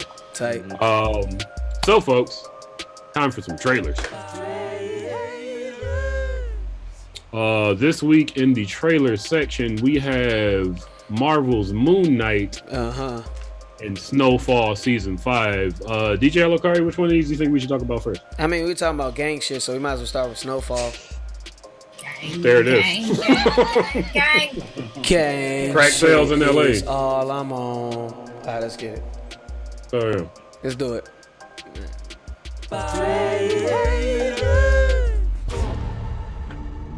First time I met you, said to myself, this young man has the Ari with a inside. mustache. Franklin, we're glad you got your own dreams, but they're not ours. Swear to me, you will do everything you have to do to protect our baby. Franklin's always fucking up. As soon as you see his girlfriend, it's like, ah, damn. In my absence, you decided that you should make yourself a middleman. What more do you want from me? It got worse. The crackdown on my people's been brutal. I can't not laugh every time I hear it. And I feel terrible. That motherfucker was stressing for real. What more do you want from me? It's gonna crumble. All the things that people have made in LA, not LA. It's so hard. There can be no more mistakes. It's crazy because he's British. Motherfucker sounds like every LA rapper from 1993.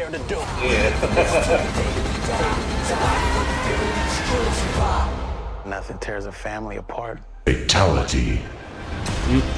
FX's Snowfall premieres February 23rd on FX. Stream on Hulu.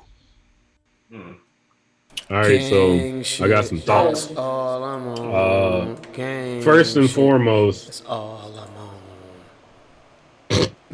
first and foremost,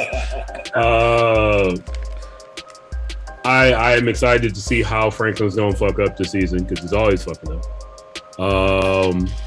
I feel like it started off exactly where the last season left, with his aunt saying, "But that's not our goal." It's like, yeah, we know that. You said that when you left last season.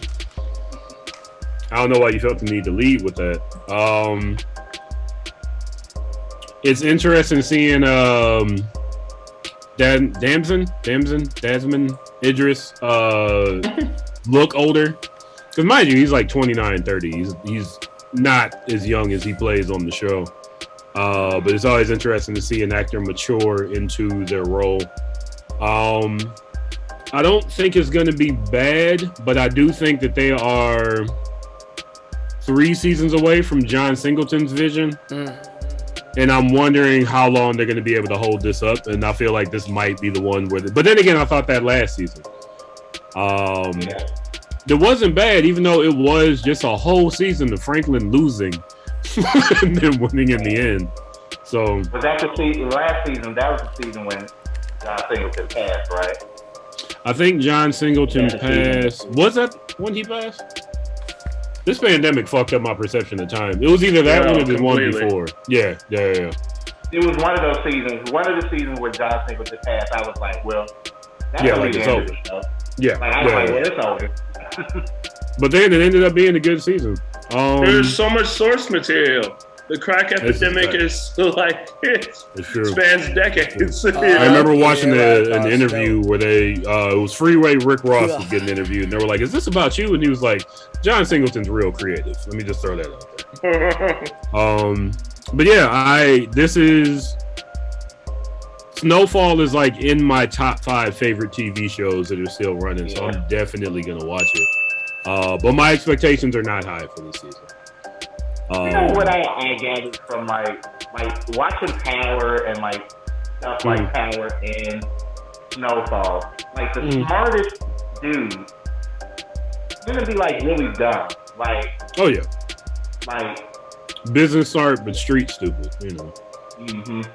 Because Franklin definitely. Go ahead. Yeah. Like him and Ghost, and then like Ghost's son. It's like y'all smart, but it's just like, man, some of this stuff, I'd be like, yo, y'all niggas. And I don't for sure. And y'all keep surviving like this. Well, I guess that's the point of drug dealer shows, is you don't. You survive to a point, and then that's it. Yeah, that whole shootout with, was it Smiley? The one guy's cousin? The shootout in the warehouse, I was like, that was dumb. Y'all killed the wrong people for sure. that kid that fucked up, shoot him immediately before you start shooting at anybody else, because he's gonna fuck you up. Look at Billy making an appearance after weeks. Chill out. But yeah, I'm looking forward to this. Steve, what do you think? I don't know if I'm caught up on Snowfall, but no, I don't. I was about to ask you if you saw something happen, and that would have spoiled maybe some from last season. I can't compare, Kev. I can't compare this to the 50 verse. You know, the 50 cent the 50 drug dealer multiverse. Drug dealer multiverse. I can't. I can't compare it. For sure. Because the white guy's getting the show too, right? Oh yeah, they filmed it. Yeah, I just saw the trailer for his. I saw that shit on the bus station. They were filming that around the corner from us at fucking the California Clipper. Oh shit! They were Were they making overly complicated drinks in there? Because that's what the California Clipper. And then if you look at the trailer for, I'm watching the trailer for the Book of Power, whatever it's called. Force is what it's called, because I saw the signs everywhere. Well, we'll have to watch that next week. Yeah, but I'm just like, oh, that's the Clipper. Yeah. But I could have swore at the end of Power they said Tommy was going to LA, and then he just. They said he had to make a detour. Yeah, He had to make a detour to Chicago for some unfinished business, and then he just got roped into whatever's going on. Oh, it's actually supposed to be in Chicago. It's supposed to be. It's in Chicago. He's supposed to be going to LA, but he had to finish up something in Chicago, and then he got roped in with Chicago. So he's like, "Fuck it, I'm gonna be the biggest drug dealer here in Chicago." Interesting. In Humboldt Park, of all places. Yeah. What's Billy doing on your lap? It's a great family neighborhood. But a guy walked up on me and tried to fight me, and I didn't even realize he was trying to fight me in Humboldt Park. He walked up to me like this with his head down, and when I saw him, I had on headphones, and I was like, "Oh, my bad, excuse me." And when I walked around him, he was still looking at the ground. And I was like, "Oh, he was trying to fight me." Oh, okay. He didn't run after me or anything. I guess maybe he thought I was somebody else. Yeah, probably. Thank God. Not trying to get into it with Humboldt Parkians. It depends on how dark you are on one side of the park. I was wearing black. Yeah. But no, I should catch up on Snowfall. It always interests me. There's so much source material. I can't imagine it ever really getting bad. They would have to do something wacky in order for it to get bad. I guess feel like when I say getting bad, I feel like John Singleton had a thing that he wanted for this show, and then when you put it in somebody else's hands, maybe they fuck it up. So I'm kind of waiting for the other shoe to drop, I guess. Didn't John Singleton owe Dame Dash money? Did he? Yeah, probably. Anyway. Yeah. At this point, who doesn't owe Dame Dash money? Yeah, we all owe Dame. Yeah. I've done this with a bottle of Cristal in my hand, so I guess I owe him money too for inventing that. Or some Cristal on the ground. Yeah, but Franklin's the man. He talks just like Denzel and Dub C at the same time. So Dub C was his voice coach. Right. Yeah. Apparently, Dub C does a great job. Right. No, dude, the English actors always say something wrong in it, and I'll point it out every single time. Oh yeah. Especially, he slips every once in a while. I don't even know how we didn't know Idris was fucking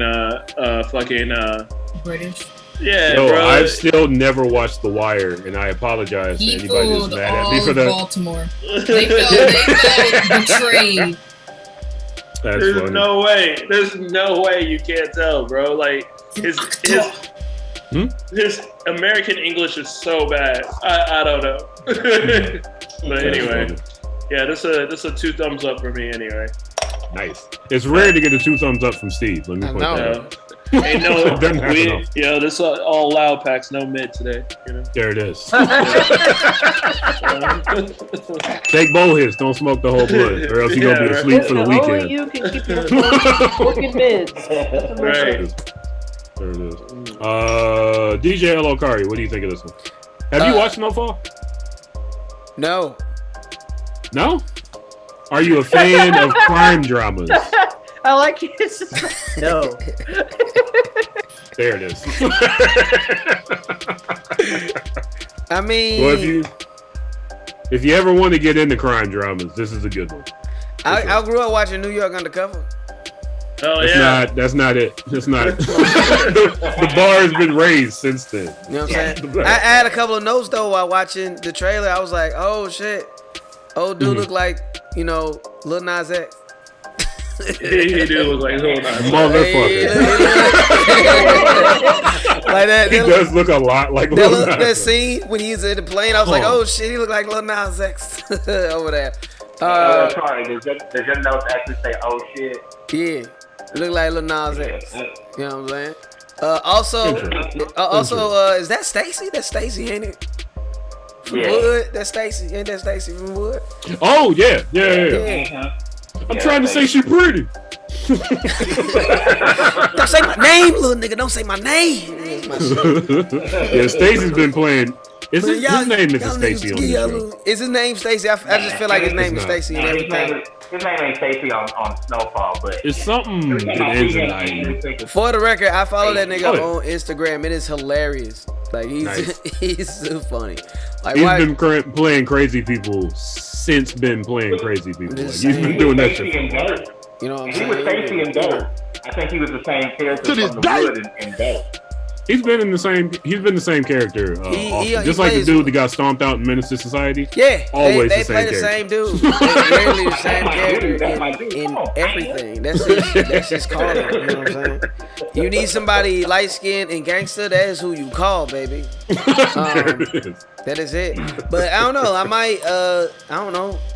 It's hard for me to judge because I've never seen the show, so I'm sorry, y'all. I don't want to waste y'all time. If ever you want to watch something, and again, I had somebody who's watched a lot of crime shows and movies. This is a good one. Like, this isn't just. It's John Singleton. It has to be good. Yeah, so, for sure. I mean, I most definitely will check it out if I get the opportunity. So, but I'll hold my judgment until I actually see a show. So I'll waive my talk. I will say this to you because we've been doing BlurdDotRadio for a long time. I anticipate we're going to be doing it for a long time. Tell me your thoughts on episode 3. Okay. If you could ever watch this, for sure. Because that's the one that's like, oh, like, oh, damn. Okay. I'll check it out. No, for real. Like, it's John Singleton, so I will actually check it out. So, for sure. Cool. Thank you, DJ Elokari. Ash, do you have any interest in watching a show about a person bringing crack to LA in the 90s? Nope. Only drug related show I have any interest in watching is Power Book Force for Tommy Egan. I don't give a fuck about Ghost Book 2. Though I have been following up on some aspects in the hopes that Tommy will pop up in an episode. But outside of this next season of Power, I really do not care for the whole drug cartel storylines.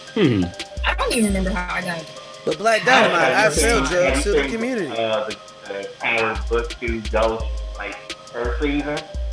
Yeah, I saw the first season. I don't like Tariq. That's the main reason why I didn't want to. That nigga sucks. I don't want to follow it. Now, the story that's going on with the Tejadas, with Mary J. Blige, her family and that, now that's interesting. If they would focus more on her and her family, because like last week's revelation I heard about was wild. But yeah, aside from that, I'm not usually drawn to the drug dramas. Again, I don't even remember how I started watching Power. I really don't. It became one of those things where it's like, you were watching with the family every Sunday kind of thing. Yeah. So it's like, it's again, if I'm at my grandparents and my grandfather remembers, then I'm watching it with him. Power do got a lot of like sex in it, so I know your grandparents be all about that. So I mean, my grandmom is all like clutch the pearls. My grandfather's like whatever. I mean, we got 2 children. Like we've been here before. But, these children have children. We know how this happens. Yeah, it's almost kind of predictable. It's like I feel like I could jump into any of these like drug dramas. 2 seasons in, 5 episodes in, and I'd be able to pick up pretty well what the dynamics are. Fucking naked. At that point, you're really just watching for the characters. Like, for sure. I will say it is the same thing I said to Elgin. It's a good show. If you like Power, like you'll like this show. It does stream on. If you should happen to watch Power. I like Tommy. Okay, what is so good about Snowfall? You're watching the first season. You're watching somebody go from a hard-working kid to a hard-ass drug dealer, and not even a hard-ass drug dealer. Like he makes a lot of mistakes because he's too soft to be a drug dealer. And then you watch him progressively get more villainous. Like by the second season, I don't want to spoil it. No, but when he shoots the one guy in the living room, that was like, oh, you're plain old evil now. Like you. Okay. All right. Well, I have to say that on its own merits is intriguing. I do I like character progression, whether it's for good or bad, and you know, to see someone kind of fall. Absolutely. You know, I watch it. The road to hell is paved with good intentions. So I watch it because I missed the first 6 months of 1986, and I really want to know what the fuck was going on. Sometimes ignorance is bliss. Motherfuckers was listening to Zapp and Roger. It's still Funkadelic was still making records. I watched New Jack City. I don't think I need to see like it broken down in each season. I will, and I guess Kenny, we're on you now. It's not New Jack City because New Jack City was in New York. Power is in New York. This is LA. Oh, sorry. It's New Jack City. It does sound like it. If you're not it's New Jack City. Let me throw this out here. If you haven't been watching crime shows since 1990, it doesn't sound that different, but it is. It's different as fuck. MC8 is not Prodigy. It's a what are we now? Oh, we're on the 6th season. It's like a 6-season long, 5-season long breakdown of Reaganomics. You know what I mean? Yeah, like, really and truly. Like to the point where there are people who don't want to work with Franklin because they're like, you're tearing our community apart. like bro, you like literally destroying the first time that Franklin goes into a crack house, that shit is. I think I've seen that in movie form from John Singleton already, so I don't need to see it as a TV I felt that show. way. I understand. You know what I'm saying? So, I mean, but also too, like I watched The Wire, and I watched enough, I've watched enough crime drama TV shows to know that it is not for me. Like put Denzel in it though. Huh? Put Denzel in it. I mean, I still did watch American Gangster, so I'm not figuring out how to do that. So I mean, I really don't want to watch something. I choose not to watch it. So, like the only reason I watch Law and Order is because I hang out with my family a lot. Now, like I don't watch SVU on my own, but deadass, I've taken naps watching TV at my family's house, and I'll memorize episodes in my sleep, and it's weird because I'll watch it again. And I'll be saying shit. You mean to tell me this guy killed that girl? Yes. In the living room? It's like, yes, I see. How did you know that? It's like I think I watched it at my brother's house one time, and like for some odd reason, I remember because I watched it that one time. Like I like Chicago Fire. I've never actually watched it on my own, but like, oh yeah, I know that what happened in that thing. So like, I mean, those are very formulaic shows for sure. Yeah, and I feel honestly, it may be that like you guys saying, like Snowfall doesn't feel like it's formulaic, but like that and Power, they all just seem the same to me, and I don't. No, Power's corny compared to Snowfall. I don't know. It actually is. I don't like Power. I do like Snowfall. Yeah, but if you're not into crime dramas, it's not. So like none of that appeals to me, to be honest. Like, for sure. I'm glad it's around because like people need to know about Reaganomics. Nope. Like, I grew up in the 80s and 90s, so I know that shit personally. So. Oh yeah, it was everywhere in the 90s. I think I'm getting to that part of my life where I'm like, I don't need to be reminded of the bullshit I grew up with a lot. I don't need to see 5 seasons of Gin and Juice. Damn, I really miss waking up in the middle of the night to gunshots and shit. Yeah, it's great time. Like, yo, give me that's what give me some fantasy weird shit. Like, put a nigga in like in a wizard robe and let me watch that. Like, well, you know, I appreciate go watch Snowfall. Support Black people. And this Johnson. So like, I'm not gonna chill. And Mexicans, there's a big Mexican part. There's a couple Asians in there. Yeah, like I've seen episodes. I've never seen Snowfall either, but like, I've seen millions of trailers of it. So like it's just not something that interests me. But it sounds interesting. It sounds like everybody's having a good time watching it. But for sure. I will pass. I appreciate that, kid. No, I appreciate you. Sage, have you ever watched Snowfall? Oh yeah, for sure, definitely. It's like one of my favorites, top 5 for sure. How do you feel about this new season? I'm going to go in there with no expectations, just based off last season. Last season looked like everything was going to fall apart. Oh yeah, but it didn't by a thread. So it's like, okay, yeah. Next season, anything could happen at this point. So yeah, no I will say my expectation last season that. God, again, I'm trying not to spoil it for any. It's the crack era. We know how it is. Well, no, it's specifically Snowfall. No, I'm not gonna say it. Man Boy was more than I expected him to be last season. I see you got the straight backs in the new trailer. You know. Listen, he's just getting richer out here. Yeah. Even though apparently he's the middleman in his own company now. And they're selling crack to Arkansas. I guess that's how you get famous. If you sell horrible drugs to people in middle America that don't have access to stuff. Yeah, that's how you do it. For sure. So Sage, this is a thumbs up from you. Yeah, for sure, definitely. Last but not least, Kelvy. First, I want to ask you how you feel about Mobb Deep being played to advertise a show that is about the West Coast in the 90s. Because we were there. Wow. Prodigy did not like the way he was in it. That's a sentence for 2020. That's for damn sure. Holy shit. I would say that's a mistake on whoever put that song in there because I would say it would be a mistake if it was like 20 years ago. Like that shit would not have happened in the source. Yeah. in that time period playing Mobb Deep, no. I'm pretty sure they was probably playing like Cube or Compton's Most Wanted or something. You know what I'm saying? Like something in there, but like MC Breeze. Yeah. Hey, let's call that growth, Mike. Yeah. It's all love. It's all love. I appreciate that we're in a place where it's like, okay, Mobb Deep can get played in a commercial for West Coast. That's what we are, baby. It's all love now. That's cool. But Kelvy, what do you think of this trailer? This is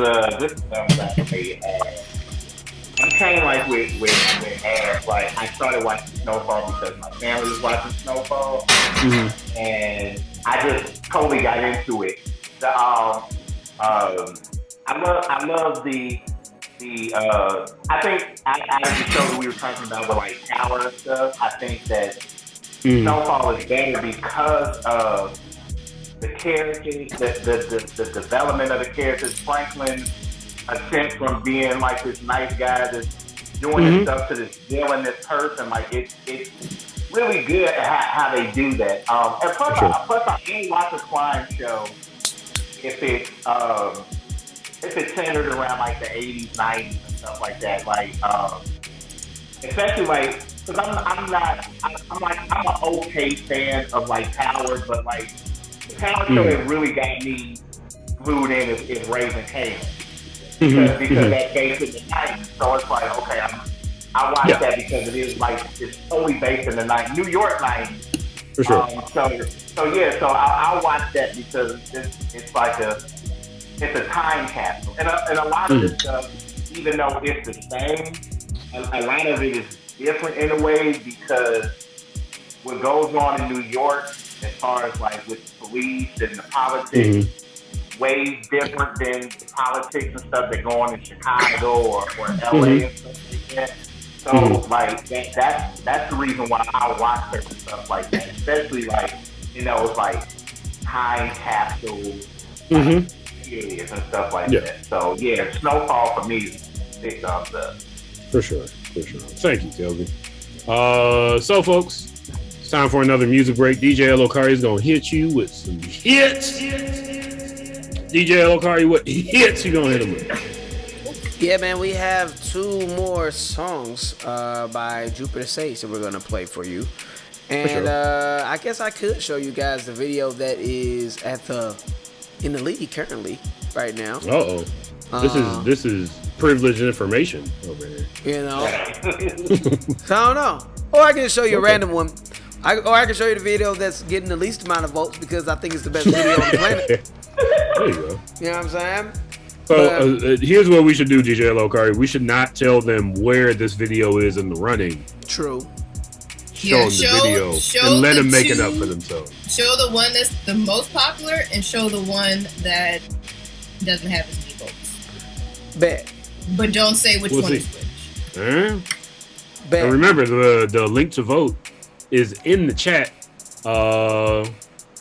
If you see this on YouTube later, I don't know. Go to BlurdDotRadio, BlurdDotRadio on Instagram. Cast your vote. You got a few more days. That's right. Make it happen. That's right. In the meantime, you guys want to introduce the last 2 tracks that we're going to be playing for y'all? Ju? Don't everybody speak up at once. I can't forget. So we have a song we called listened to Fam. Ghostface Killer. Yeah, so we have the Fam, and then we have Dancing left. Okay, so the Fam song is called Diddy Mob Theory. The Fam is also a part of the Lo-Fi Collective. That's a group with me, Sage, and Mad Squabbles.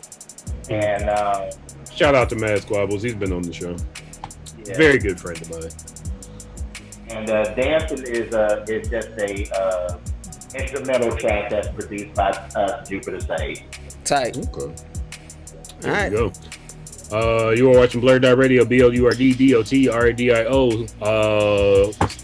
Watch these videos. Stay tuned because we're gonna come back and talk about Moon Knight. You don't want to miss that. BlurdDotRadio and stuff. BlurdDotRadio.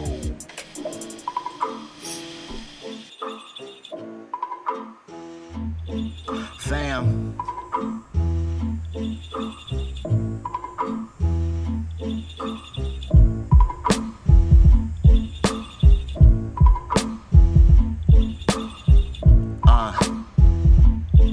Now who be peeping through my window with that goody mob theory? And for the people in the back that didn't hear me clearly, I hope that you don't ever come near me. See, you should fear what you don't understand, and since you don't understand me, then maybe you should fear me. A horror movie. It's Halloween in the house of 1,000 corpses, but the spirit of the Lord is there. You feel anointed. Hallelujah. We the Lo-Fi Collective. We the new native tongues. Or better yet, the Lo-Fi Griselda. Let me put this link in your Zelda. Melba, more. Do you want more? See, that's a roost take. Take what you want. At the end, we gon' celebrate the victory. They just want the best from you until you drain your energy. Cause in these streets, they really wanna test your G or your energy. But they can never really see to get the worst of me. You need to push, baby, so you can see the birth of me. Time is of the essence. I move at my own pace. Everything is changing, and now I see a different face. My reality's a stone, it's in my gauntlet to infinity. Thanos, I snap my fingers so you won't get close. And I buttered the toast, but it ain't no need to brag, girl, I do it the most. I'm a black star, Yasin Bey. Call me Most Def, still cooking up the yay. So don't get close or you won't survive. I can see all the pain and then the hurt in their eyes, but who's that peeping through my window? Bow. Nobody now. Who's that peeping through my window? Bow. It ain't nobody now. Goody Mob Theory. It's cooked. It's cooked. It's your boy DJ Lokari, and I'm here with the music video countdown. Into the void now. Starting the month off right. These rappers can have their looks. What's wrong? Did you eat too many pork bows? Not now. You looking for noodles? You in the wrong hour. Right now. This is the hour where niggas get bread. Don't contemplate the jump if you already on the edge, silly bird. Whatever made you go and leave your nest. Now run back home before I crack your fucking egg. Your dick too small for an ego that big. When I I grip mics, confident niggas get frail. Smack their lips, rose eyes, and tucks tails. Entering the void, I'm not sure if heaven or hell. Cause I'll meditate and destroy my lungs at will. I am dark and light, shit, I'm just being real. I'm Martin on paper, but I'm Malcolm everywhere. I'm a sickly motherfucker, come close. This the elderberry sipping, nose runner, bitch. I got bars like chocolate for the stomach. This the flow to melt your ice cream cones all summer when you enter the void. Into the void. It's time to enter the void now. Into the void. It's time to enter the void now. Into the void. It's time to enter the void now. Into the void. It's time to enter the void now.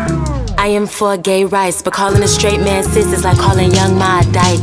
You took it too far, so I did the same. That's that side swipe your shit when you enter my fucking lane. You are anime, I expect you to eat the cake until it's gone. Get the crumbs right off of the fucking plate. Your rhymes hold no weight like R. Kelly telling his truth. Full of lies, floating high in the sky like a balloon. She ain't got no ass, but she got boobs. Call it a letter P and ask her what that pussy do. Day to day I get money as usual, and I ain't gotta say much, but you get it like Looney Tunes. Day to day I get money as usual. My bitch got hips, she be swaying in hula hoops. I'm hood like hot Cheetos and pickle juice. When it's me, I bet that bitch gon' choose. She wanna enter the void. Into the void. It's time to enter the void now. Into the void. It's time to enter the void now. Into the void. It's time to enter the void now. Into the void. It's time to enter the void now.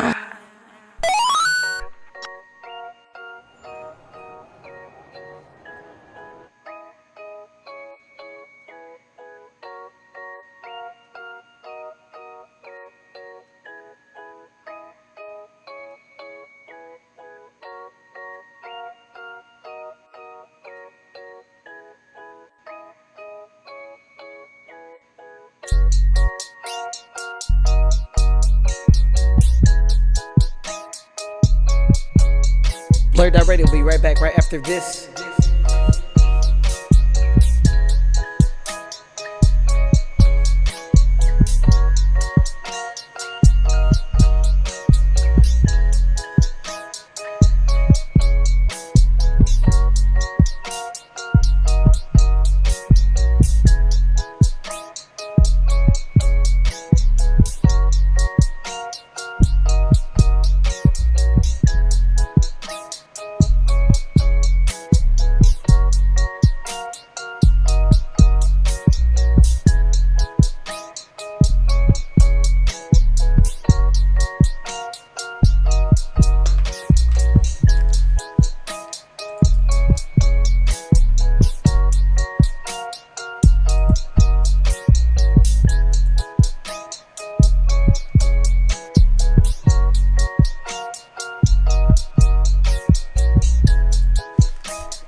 We're back.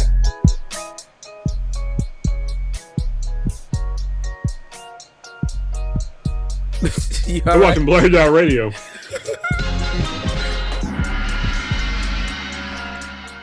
I am your host. My name is Mike Stidham. I am joined by Steve. Hey, Steve. What? Yeah. DJ Elokari. DJ Elokari. Ash got him. Got him! Kenny. Oh my God! She killed Kenny! And our very special guests this evening are Kelvin Sage of JupiterSage of Lo-Fi Collective of the fam. DJ Elokari just hit you with some hits. DJ Elokari, what hits did you hit him with? Yeah, so we just played one of the videos that's on that music video countdown. It's called Enter the Void by Freddie Old Soul. If you want to vote for that video, you can most definitely do that in the chat. You know what I'm saying? For sure. Go in the chat, go to the link, and there you go. Right there. Go ahead. There it is. You can watch all of the videos. Shout outs to Freddie, because man, that video is super dope. It is my favorite. Shout out to everybody out here making music and making music videos, putting your creative voice out there. Gives us something to highlight. We appreciate you. Absolutely. And then also we heard another beat. We heard a beat and also a track by JupiterSage. For sure. Real quick, JupiterSage making a song themed after Goody Mob. What was behind that decision?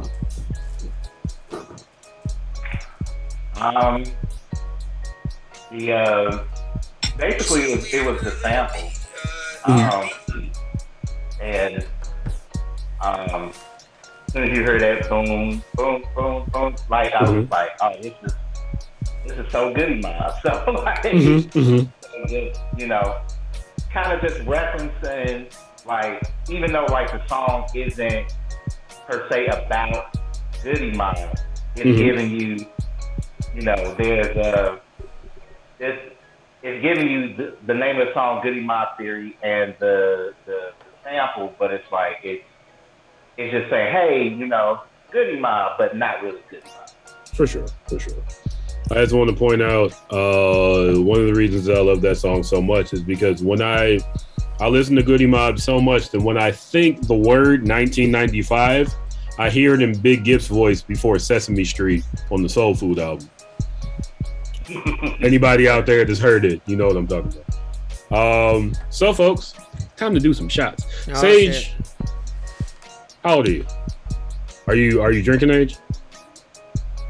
Okay, you don't have to do a shot. We don't want to encourage underage drinking. Drink some juice, you know, get some juice. He's some a water. baby. Get some water, get a juice. I'm 20. He's younger than Ash. Oh, he close. To be young. You close. Ash finally gets to call somebody young. Look, I ain't got no problem calling y'all old heads. Oh God. Oh yeah, I'm old as fuck. I got a gray hair like sitting right in the middle of my I might be old, but I am like not as experienced as I'm sure young Sage is over here. Hey, y'all want to go grab a protein shake or something? Whatever you want. Protein shake, bro. Whatever you want to do a shot of. That's awesome. That is not alcohol. That is Trying to get my days, bro. That's we here at BlurdDotRadio are fortunate because DJ Elokari talked to Yo at CH Distillery, and we get a bunch of free bottles of Jepson's Malort. My bad.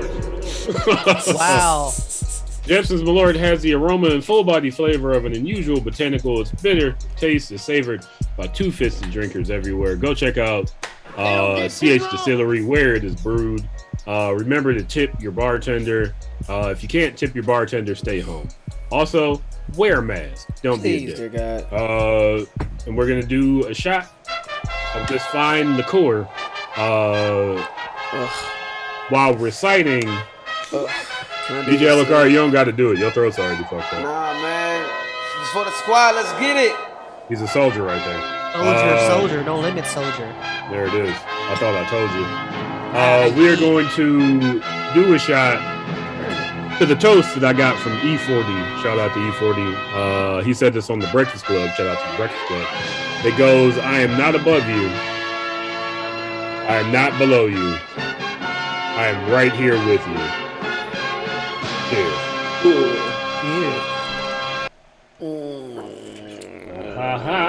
I'm eating peas and drinking Malort. That's not gonna be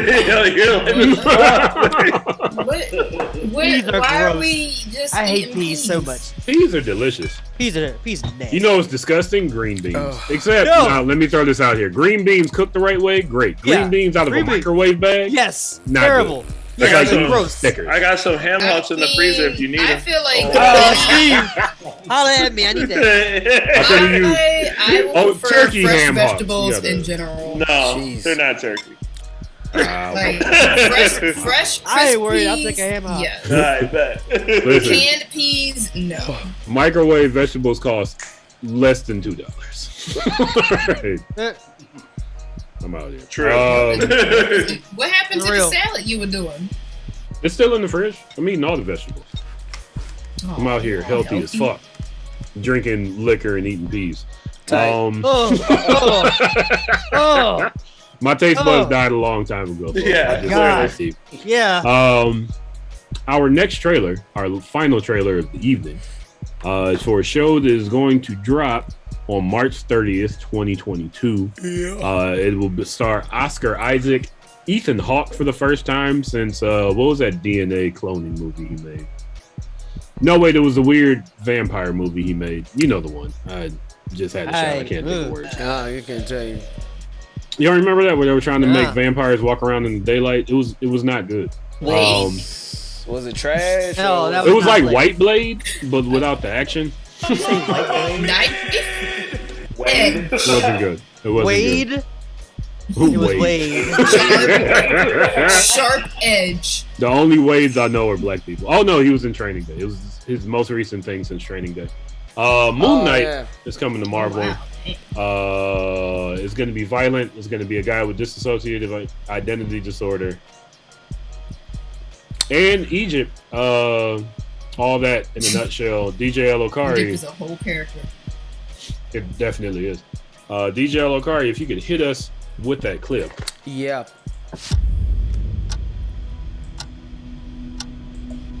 Hello, and welcome to Staying Awake. I have a sleeping disorder.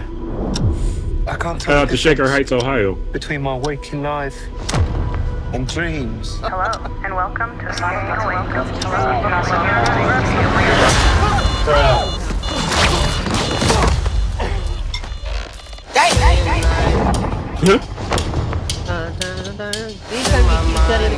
think I'm losing it. We'll catch you on. You're bloody useless. Got Steven.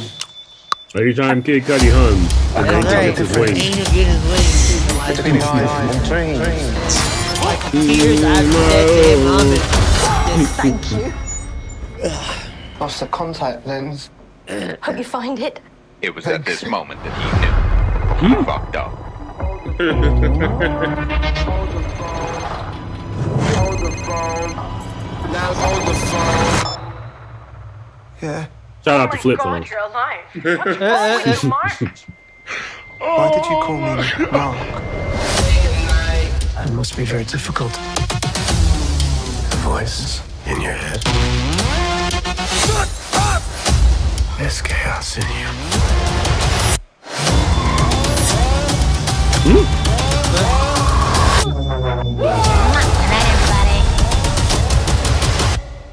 Embrace the chaos. Yo, get me with this! Bro, you're trash, bro. Is them tears,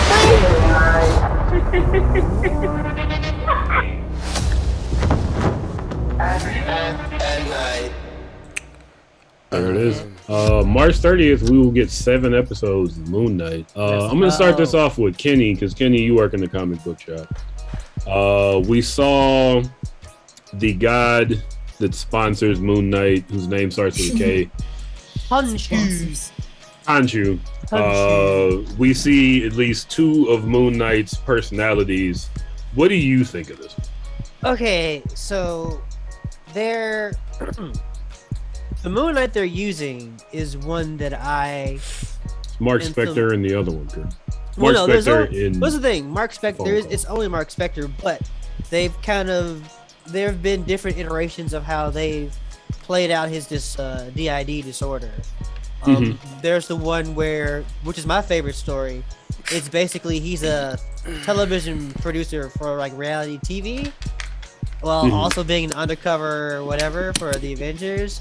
But he has Wolverine, Captain America, and Spider-Man as his ids, basically. Okay. So like he literally like becomes them, or he thinks that he is them. So like when he's Captain America, he uses a shield. When he's Spider-Man, he like utilizes. Yeah, it's the whole thing. Like it's wild. That's the Bendis run with Alex Maleev's art. It's actually one of my favorite comics of all time. But okay. But the story I think they're using is a little bit of mixture of like his original stuff with the gods with Khonshu, but also his recent storyline where he is like he has the disorder, where his disorder is a lot more pronounced, but he's still working for the god while having the disorder. So a lot of that story is more so about the action scenes itself than like, well, no, that's not fair. It's a little bit of both.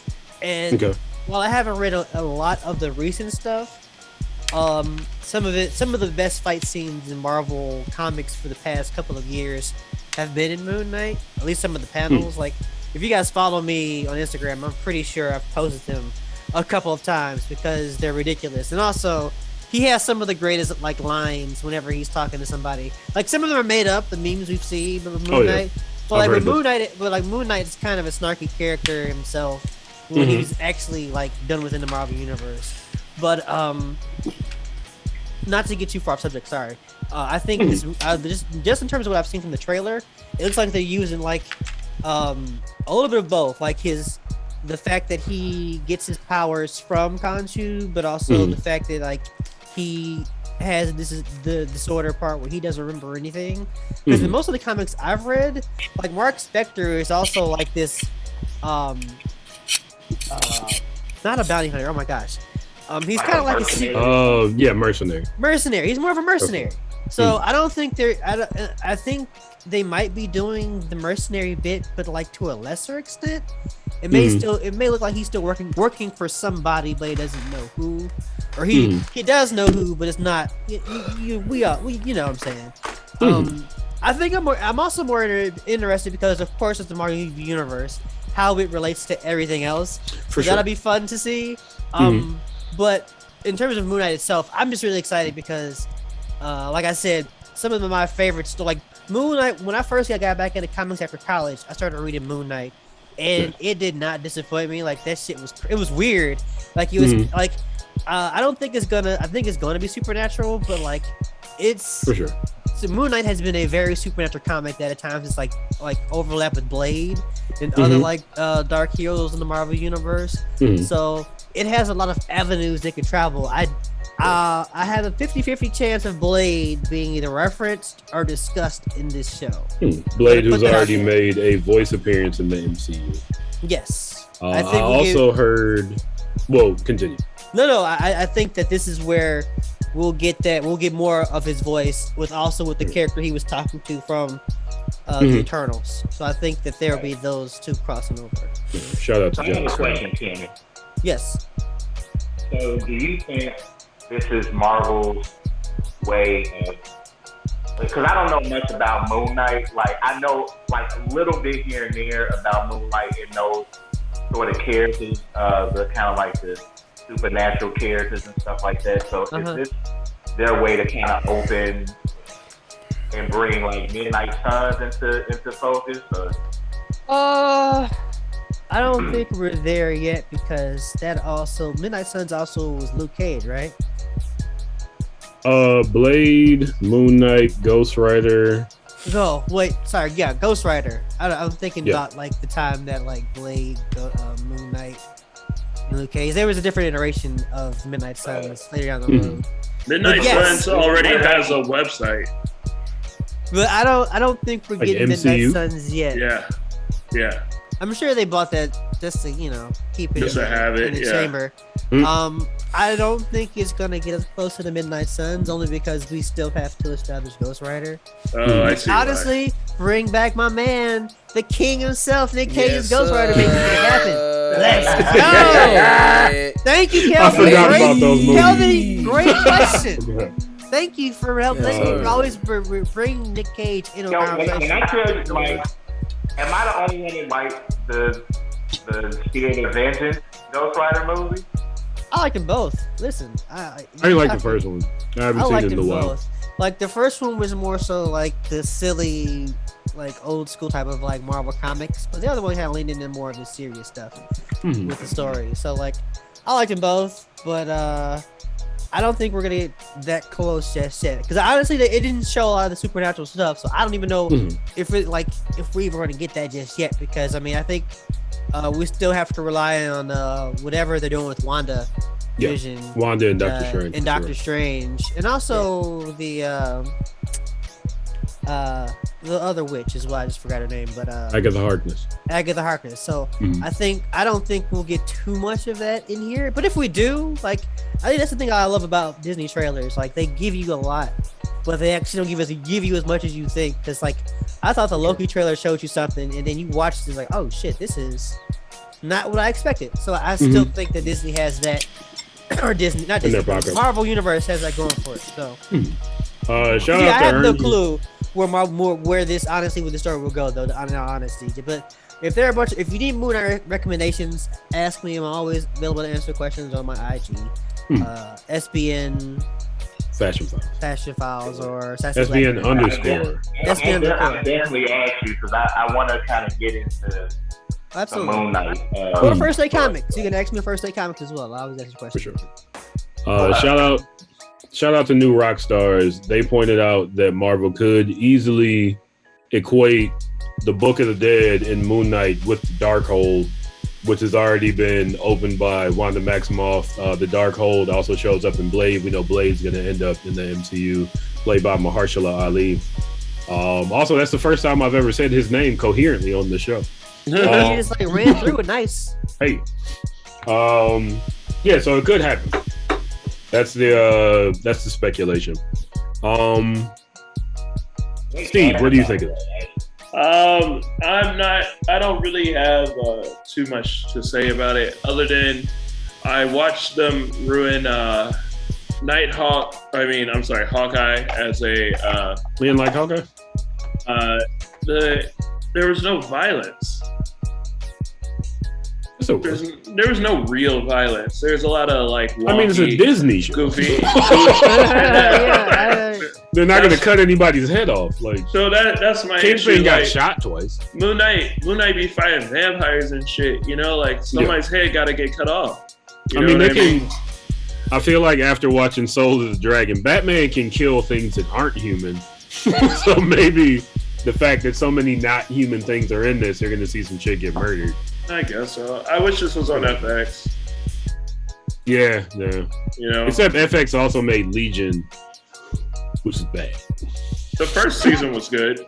Yeah, but then there were more seasons. Yeah, but you know what? Steve isn't wrong though. I think this is an opportunity for because Moon Knight isn't a teenage comic. It actually is pretty dark. It is. Yeah, it's really dark. Yeah. So it is also pretty violent too. Like there's a whole thing about him. Like Moon Knight's a really violent character.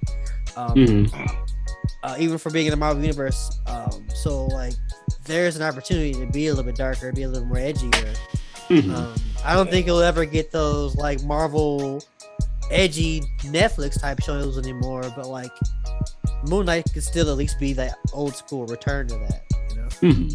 Well, I hope the best for that. I just don't have a whole lot of faith after watching Hawkeye anymore. So are you yes, no, or in the middle? I pay for Disney Plus, bro. I'm gonna watch it. Real as fuck. Yeah.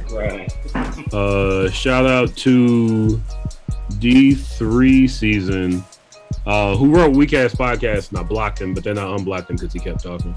Ghost Rider was hot ass. Yeah, he's not a fan of Ghost Rider.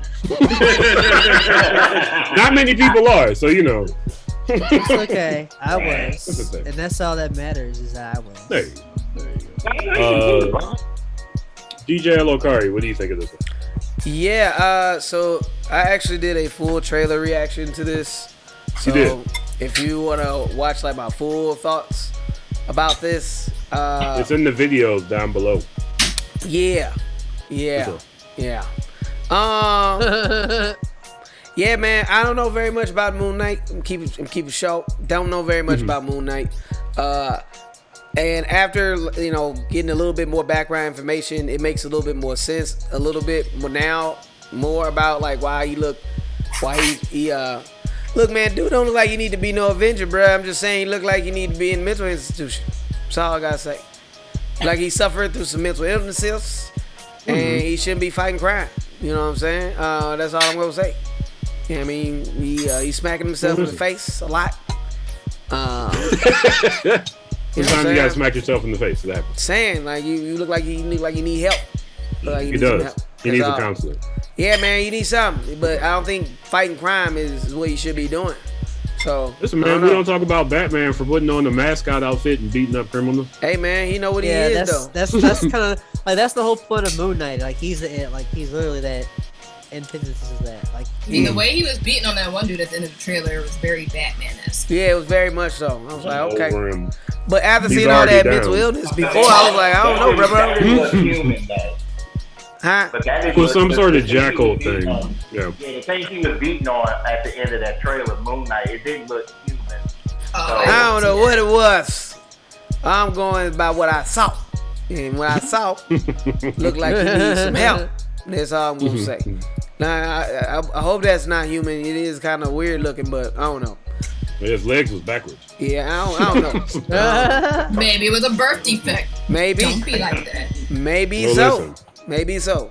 But am I gonna watch it? I mean, just like Steve, I have Disney Plus. I'm gonna watch it. Duh. Exactly. Like, you know what I'm saying? Like it's gonna get watched. But I'm gonna tell you right now, looking real. So I don't know, bro. We'll see. We'll see. I'm never gonna forgive you for this. We'll see. I'm mad forever. Thank you, DJ Lokari. Ash, what do you think of this? Will you follow the lore? Depends on, I guess, fan feedback.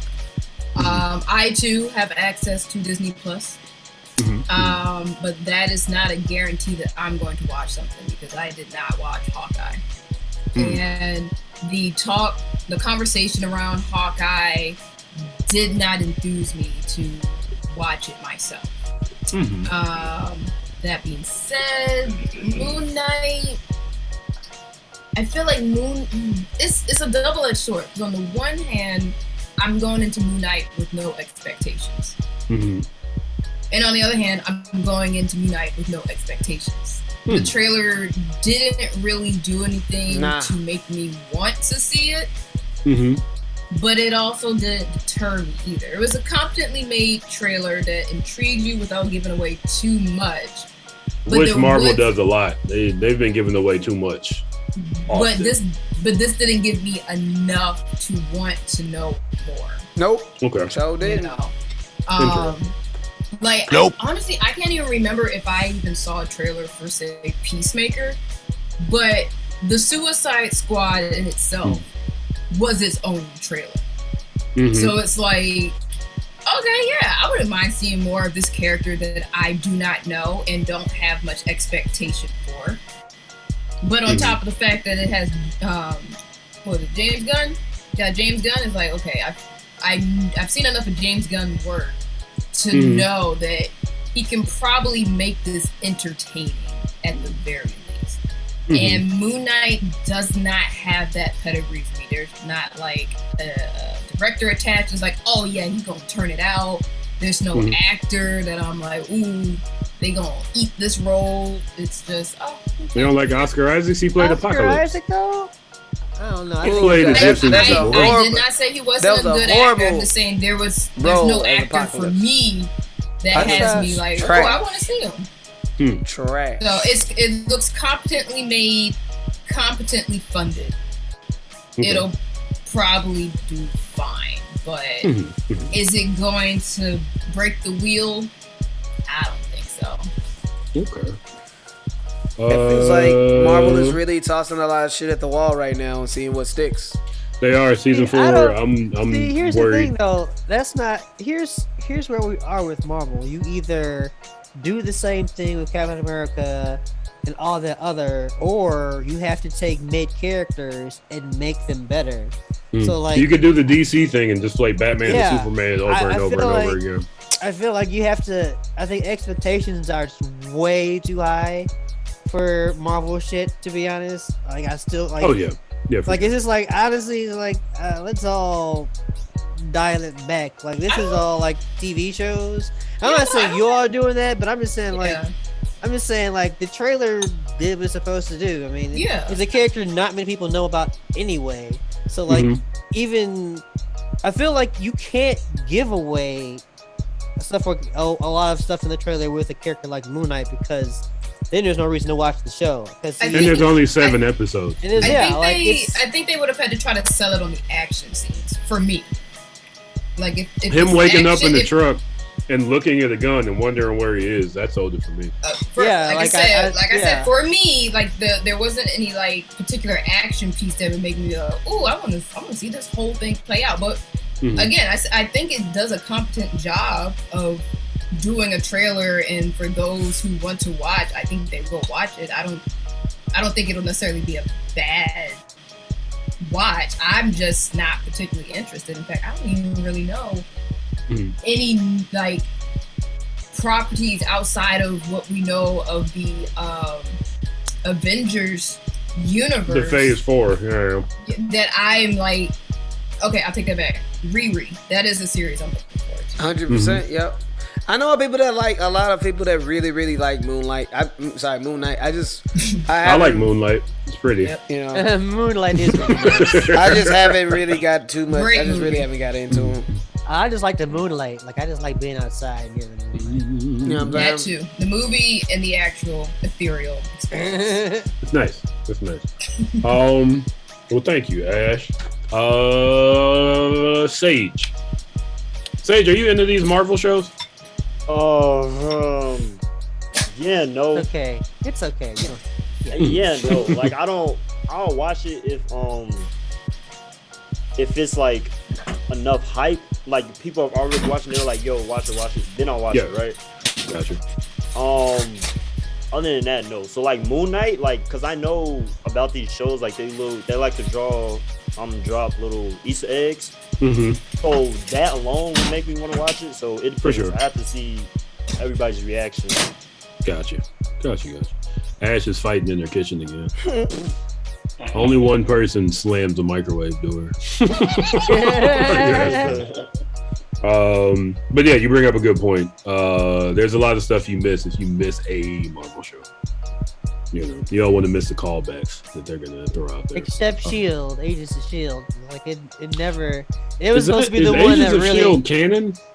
It was supposed to be. It still is, but like it never shows up. Like I think it showed up in one Thor movie. That was it. Yeah, because Coulson was in it. But then I guess Coulson was also in Avengers before he was in Agents of Shield. Everything is canon now. Multiverse, baby. There you go.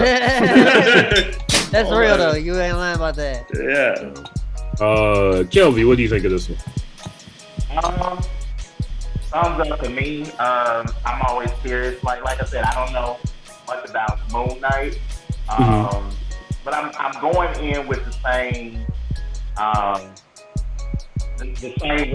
just going in with the same thing as I didn't know about Guardians of the Galaxy until I saw the movie, and I enjoyed that movie. Shout out to James Gunn. I'm going in with the same like I don't know anything about Moon Knight, but I really want to see it. The trailer was actually pretty dope to me. I think I'm curious because I know we were talking about it before, and can you correct me if I'm wrong? More than likely, I probably am, but so Moon Knight isn't really like a crime fighter per se, like on some Batman stuff. If he does, he's a vigilante. It's more like the supernatural stuff, right? Yeah, like he's either supernatural or he's a mercenary, basically. Okay. So, yeah, I'm into this new character with this DID and him not remembering things and stuff like that. Like there's multiple personalities. Like I'm really into that. I really want to see how that plays. And I'm a fan of Oscar Isaac and Ethan Hawke. Now I didn't say like Oscar Isaac in X-Men Apocalypse, but he did what he could do. That was on him. That was the script and directing. But really by that point, the X-Men movies kind of done for it anyway. Man, I've said it more than once. There are 2 good X-Men movies. X2 and Logan. That's my favorite. Yep. And First Class wasn't the worst. Magneto put a quarter through a guy's brain. That's worth It it. wasn't First Class. Okay, then. That was Apocalypse. Okay, then Apocalypse three was then. trash. I'll give First Class. That'll be my third. First Class is actually pretty good. Yeah, but out of all of them, there's a lot of trash in there. Like for me, like I said, I can only speak for myself. I feel like the MCU for me hasn't done me wrong. Like the only movie that I can honestly say that I wasn't really a fan of was Thor: Dark World. But, And they make you. I like Thor: Dark World. I love Dark World. Yeah, they'll make you. I didn't think Shang-Chi was all that good. I thought that was okay. I like Shang-Chi. I mean, it was. Shang-Chi was fine. It did what it needed to do. See, that's the thing with me. Like by the end of the movie, I was like, "Oh, okay, we're done. Cool." Yeah, I was just jamming out to Anderson .Paak. But you know, it's I respect Marvel because like, they had to take their they really made stars out of their D-list characters. You know, like, they didn't have Spider-Man, they didn't have the Hulk. You know, they didn't have the X-Men, so you know, okay, so I gotta pull Thor and I gotta pull Iron Man and Captain America and all. I've heard a lot of people talk about how people were not as big Iron fans when the movie came out, or Iron Man fans when the movie came out. Yeah, it's true. Like nobody knew who Iron Man was when it came out. I was lucky enough to have geeky friends that told me about how cool Iron Man was in the comics, and then they're the ones that made me go see the movie that I didn't even want to go see. And on top of that, people tend to forget nobody wanted Robert Downey Jr. to play Iron Man. I did because he was a drunk in real life. Like, he was Tony Stark. He looks. He was like out here him, fucking up. Yeah. Like he looked like it was perfect. Yeah. So I think, and like I said before, like even with like DC stuff, like there's so many like Batman animated stuff I can watch where I'm just like, all right, man, I'm good. Like you know, and so I respect Marvel for doing the characters that we may not have heard of. Like, of course, people have heard of those characters if you're deep into the comic books and stuff like that. So, I'm really looking forward to watching Moon Knight. I want to see what they do. Like, I'm good with him transforming into the Moon Knight and stuff like that. I want to see what they do as far as with the DID. I hope that, you know, that they explain that more. That's it's not glossed over. You know what I'm saying? I really want to see what they do with that. I'm expecting some Fight Club shit. Yeah. Like, really and truly. Okay.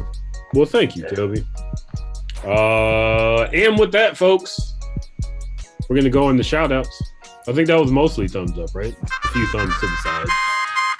Yeah, thumbs up for me, I think. Mid.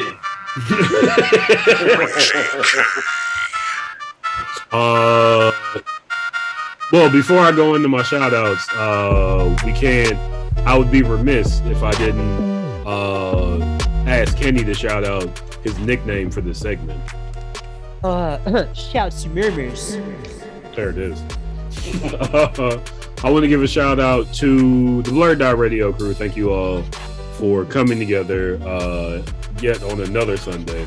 I want to give a shout out to DJ Elokari for heading the countdown that we will be doing from this point. Going to WrestleMania. He pointed to the sign. There it is. The burning sign at the Royal Rumble. He pointed to the sign. I want to give a shout out to Kenny for the stories that have gotten us so much attention on Instagram. I really appreciate that work. People like my weird sense of humor. Hooray! Listen, weird sense of humor is what we're all about here. I want to give a shout out to Sage. I want to give a shout out to Kelvy. I want to give a shout out to JupiterSage. I want to give a shout out to the Lo-Fi Collective. I want to give a shout out to the fam. I want to give a shout out to you all SoundCloud and the massive work that you all have put out over the past 2 years. I really do appreciate it. It really is on my playlist.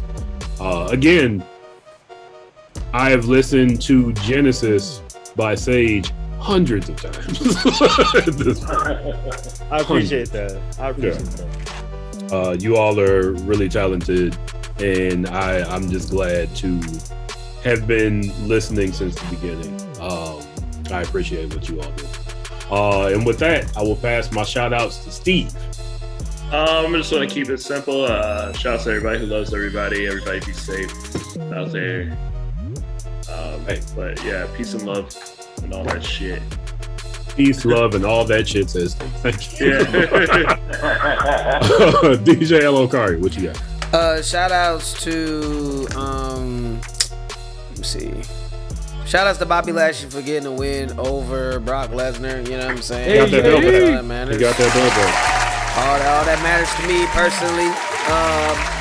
Also, shout outs to my cousin Kane, man. We had an awesome time at the Royal Rumble yesterday. Kane did not look like he appreciated his Malort. Shout outs to Jepson's Malort. I wish, man, if I would have, I didn't realize that was his first shot at Malort when I gave it to him, because we came up with the packs like three, so we had 3 of 3, and we were sitting there like voting in between about like who's gonna win what at the middle of the matches and shit. That's why I'm fucked up right now. That's why I'm so tired. Cause wait, they didn't check your bag? You got to bring Malort in? No, they ain't check shit. Hey, allegedly, you can bring liquor into that arena.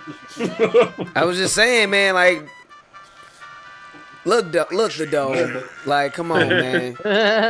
Come on. I was like, y'all ain't gonna carry no vaccination cards. Y'all ain't doing shit. Nothing. You can come in here with anything. They was just like, show me your ticket. I was like, my nigga, really? St. Louis. That was like, baby. They wasn't gonna do that. Nah, they were just like, baby. I was like, I could have took a whole fucking bottle if I wanted to be in this mug, but whatever. All right. They was just probably happy we were in there. They were like, oh shit, whatever. I ain't turning you away. Yeah. You want to do a bump between matches? Go ahead. We not. I mean, basically. Let me take one too. Shit. Nah, man. There was even a situation where, shout outs to whoever dropped $50 last night. I'm the one that found it. Appreciate it. It was in my pocket. That was dope. Hey, I dropped that $50. I need that. Man, that was dope. Cause I was like, I had my 2 beers or whatever. Like, cause you know, you go to the line's long as shit. So I had to go get like some drinks. Cuz I got the first half, I got the second half. How much did the beers cost? Was it more than $12? It was not. For one. I was surprised. Look at St. Louis. Nah, it was. I honestly think they just wanted people back in the spot. I really just think that's what it was. For real. And then yeah, like I had my beers in my hand, and then the dude who was running the stand was like, I can't serve you with 2 beers in your hand. I was like, okay, well I can go back. He was like, or you can put one of them down. I was like, I got you. Shout out to people who sell beer. We're good folks. We're good. Shout outs to that guy. And yeah, man, it was a good time. So shout outs to my mom, my uncle, all my family. Love y'all, man. Yeah, man. And that's it. Thank you, DJ Elokari. One more time, where can people vote? Because they got what, a day? Yeah. For the BlurdDotRadio countdown. You can go into the link tree at BlurdDotRadio in order to be able to do that. I'll drop the link one more time in the chat for y'all just in case you do not have it, but go and check that out. Wait, hold on. 1, 2, and bam, it's right there. All right, go and check that out. Vote for your favorite video. Go ahead. Vote for your favorite video. Let's get it. Shout out to the guy watching this. Apparently he left us tomato emojis. I imagine that means he's throwing tomatoes at us. I love tomatoes. Rich in vitamin C. Ash, who you want to shout out? I'm gonna shout out Billy. I saw Billy made an appearance during the show. I haven't seen her in special guest months. appearance. Yeah, for sure. Extra. And also just a shout out to the D&D players out there, cause y'all's patience, man. I can't, especially the dungeon masters. Y'all gotta craft stories and events and contingency plans for years at a time. My hat off to you. As somebody that plans this show 2 days before it happens, And with no contingency plans other than StreamYard, you all are you're the real OGs out there. Thank you, Ash. Kenny, who you got? Yeah, shout out to you, Mike, for letting me help with the BlurdDotRadio Instagram channel. It's been fun putting the stories up there. It's been a nice time. And shout out to everybody existing right now. It's a hard time. It is. But we're all trying our best to do what we can. So we're in this together. So let's all make sure we're taking care of each other. Just be there for one another. So yeah, thank you to my partners. I love them very much. So let's wear our masks and peace and love. There you go. Go Bobby Lashley. There we go. There it is. Sage, who you want to shout out? Shout out to all y'all. Thank y'all for bringing me on the show. For sure. Also, shout out to the guy who made toothpaste. He must have been really fed up. Shout out to him. I don't know what everybody around his breast stump. He was like, I gotta do something. I can't let this happen. One more person hits me with an H, and I'm not. One more long vowel, and I'm done.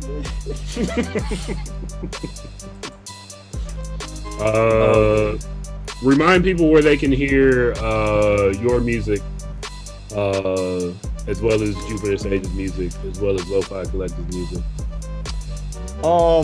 Everything's on SoundCloud, so you can go SoundCloud, Lo-Fi Collective, SoundCloud, Christian Sage, SoundCloud, JupiterSage. We're all there. So for sure. Continue to send me out music, man. We'll keep it rocking in the breaks. Oh, of course. Yeah, definitely. Right. Last but not least, Kelvy, friend, who you want to shout out? Shout out to BlurdDot, man. Love y'all. Thank y'all for inviting me again on the show. Shout out to Life. Because it's been good. It's be over quick, so live life, enjoy life. Be careful with your life.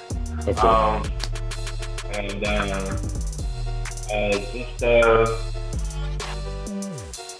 shout out to my nephew, Sage, who I love.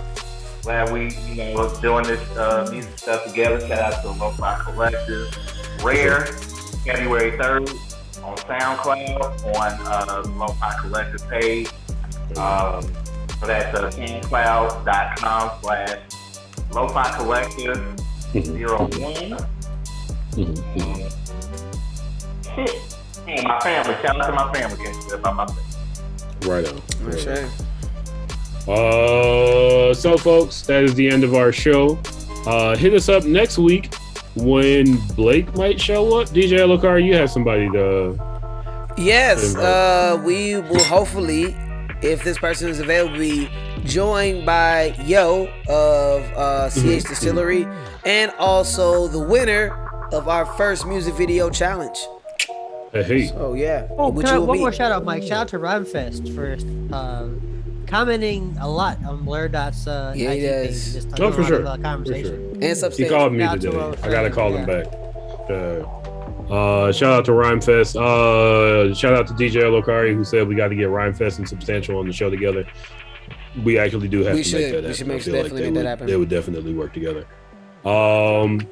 So folks, check us out next week, 7:30 to 9:30. What is it? 10:40? Yeah. 7:30 until question marks Central Standard Time. Until then, love, peace, hair grease. Wear your fucking mask. People are still dying. Let's not act like that's not happening. Protect each other. Peace.